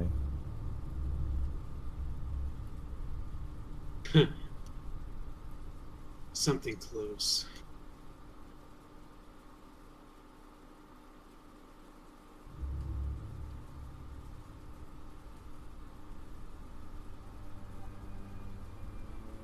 Meeting face to face with one's adversaries. Perhaps the most juvenile of mistakes a person can make. Making it knowingly, knowing that it will be perceived as such, puts the power in our hands.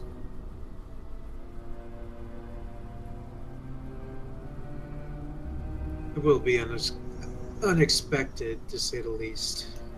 Precisely. Oh, then. It sounds like our course is planned for tomorrow. Indeed. I have plans of my own to make. Always, always ensure that any plans involve the end, not just the steps leading up to it.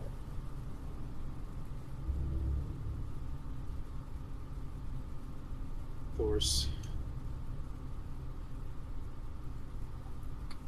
You have a good evening, Tito. As well, Quinn.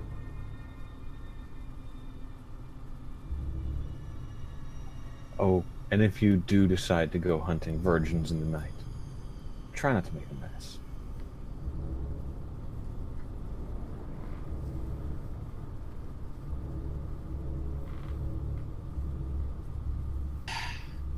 Saying nothing more, Tito will depart. Alright, you make your way back out the door from the foyer and back into the rain of the night. And as the door closes, Quinn, you actually hear a voice just a moment after from behind you. You hear someone start to speak up.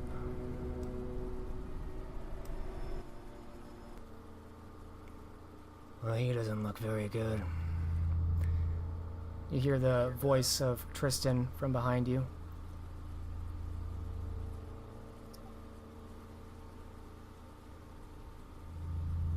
So, Quinn's immediate reaction is to lift a hand to the hilt of his sword. But once he recognizes the voice, he just turns. I wasn't expecting you quite so soon. I'd have tidied the place up for you. He seems to make no initial reaction in his demeanor. No one usually expects me when I show up. But that's the point. Quinn spreads his hands. All the same. He gestures towards Tito. He's on the verge of wassail. I noticed. I did not come here to discuss. Dear La Sombra friend. Hadn't expected any hadn't expected such. I was informed by a compatriot of mine about the goings-on from the previous night. You and Elysium gave it more thought after our talk.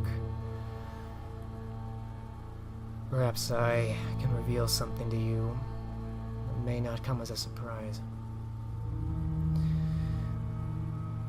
I intercepted some letters, or rather, I had some agents do so. Came across some interesting discussions between a few elders in this city.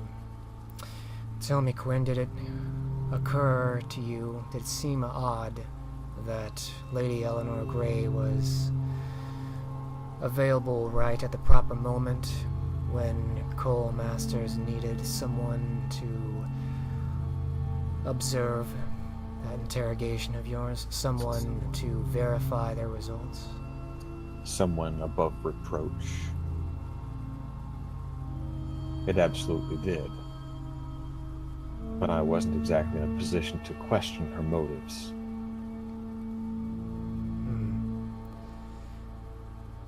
Fancy that timing, though. Auspicious, was it not? And fancy the letters I've intercepted through my own associates. An uptick in the conversations between Castle Baynard and letters received at the Guild of Apothecaries. Particularly in the past few nights leading up to that event. Cole Masters and Eleanor Grey have a lot to say to each other these nights. I would imagine they're conversing about, or with, their co-conspirator. In the interest of this alliance you're proposing, I thought I might pass along some of this information, this alliance between us, the Bruja and the Nosferatu, or I believe that it is an alliance between the Clan of the Rose, the Usurpers, and some faction owed to Marco Vespucci that is far more solid than perhaps anyone previously recognized.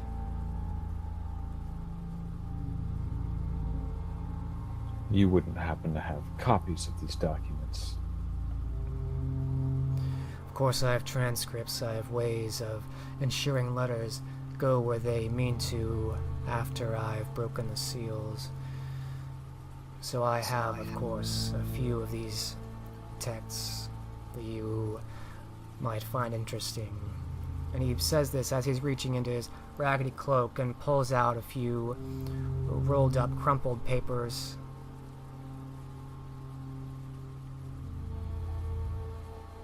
Quinn will accept them graciously. If I find anything particularly incriminating, I'll make sure not to mention where I got them from. I've already gone over them. It's very clear that Eleanor Gray knew that some kind of show was to be put on and to be ready and available for what was to come.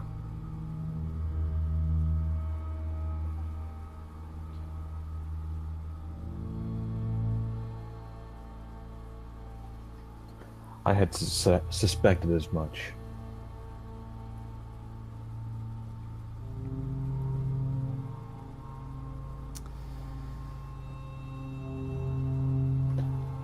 The real question is, did she do it simply for the sheer pleasure of discrediting fellow Matea, or was there a different motive on her part?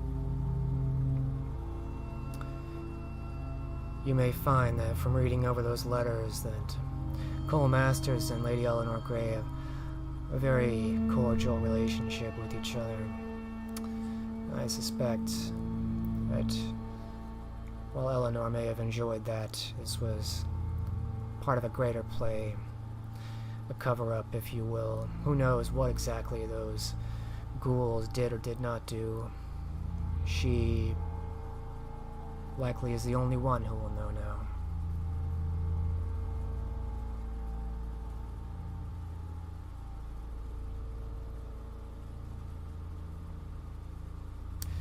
It also suggests that perhaps the usurpers do still contain something of yours. I wouldn't be surprised. Ponder on these things and consider this, my acknowledgement of your offer for an alliance. I think we face a united front. We will need more allies before this is overtly confronted. The La Sombra are with us.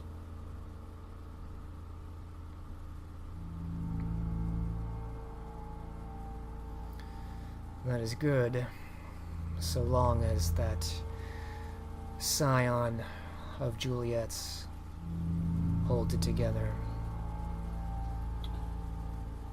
You give Tito too little credit. He's strong of will, though a bit brash.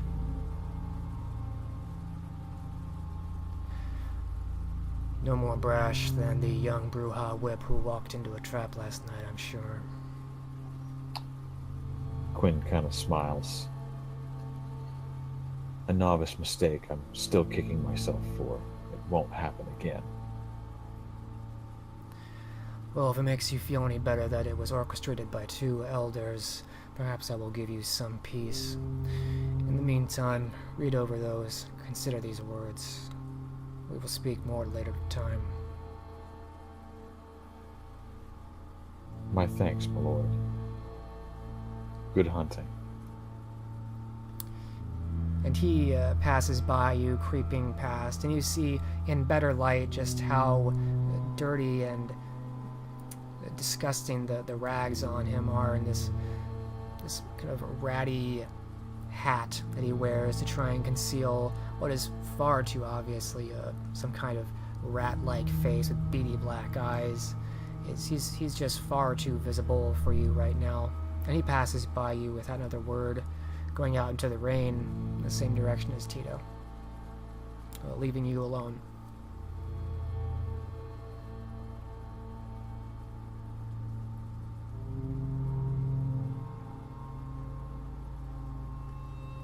What's going through Quinn's mind right now? Where's his head at? Quinn's kind of feeling a little bit of a... he's doing a quiet victory dance inside his head.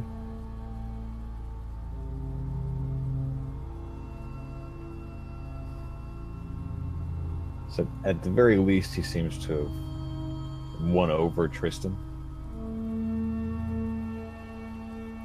At least convinced him that he's not a completely lost cause anyway.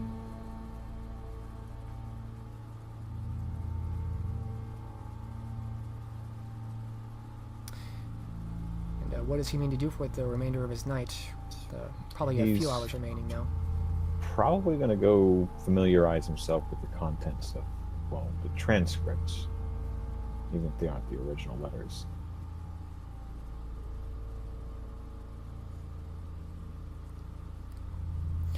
All right. You head off to your study to read over these letters that have been handed to you by Tristan, or at least the transcripts, as you said. And with that, we will close out the scene. And what were Tito's last plans for the evening as it's starting to wind down? But you still have a few hours left. For right now, Tito fully plans to just return back to his haven and meditate the rest of the night away.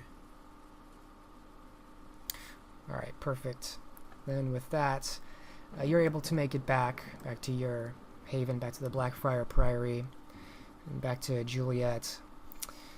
Having managed to avoid any frenzy, any loss of control to the beast, though you felt it rise up during a few insults here and there, nothing enough to really jump you or require great concentration. It wasn't a very great test of your control, but you managed to get through the night, and you're able to meditate on this as you finish your evening. And with that, we will finish the scene and finish the session for the night.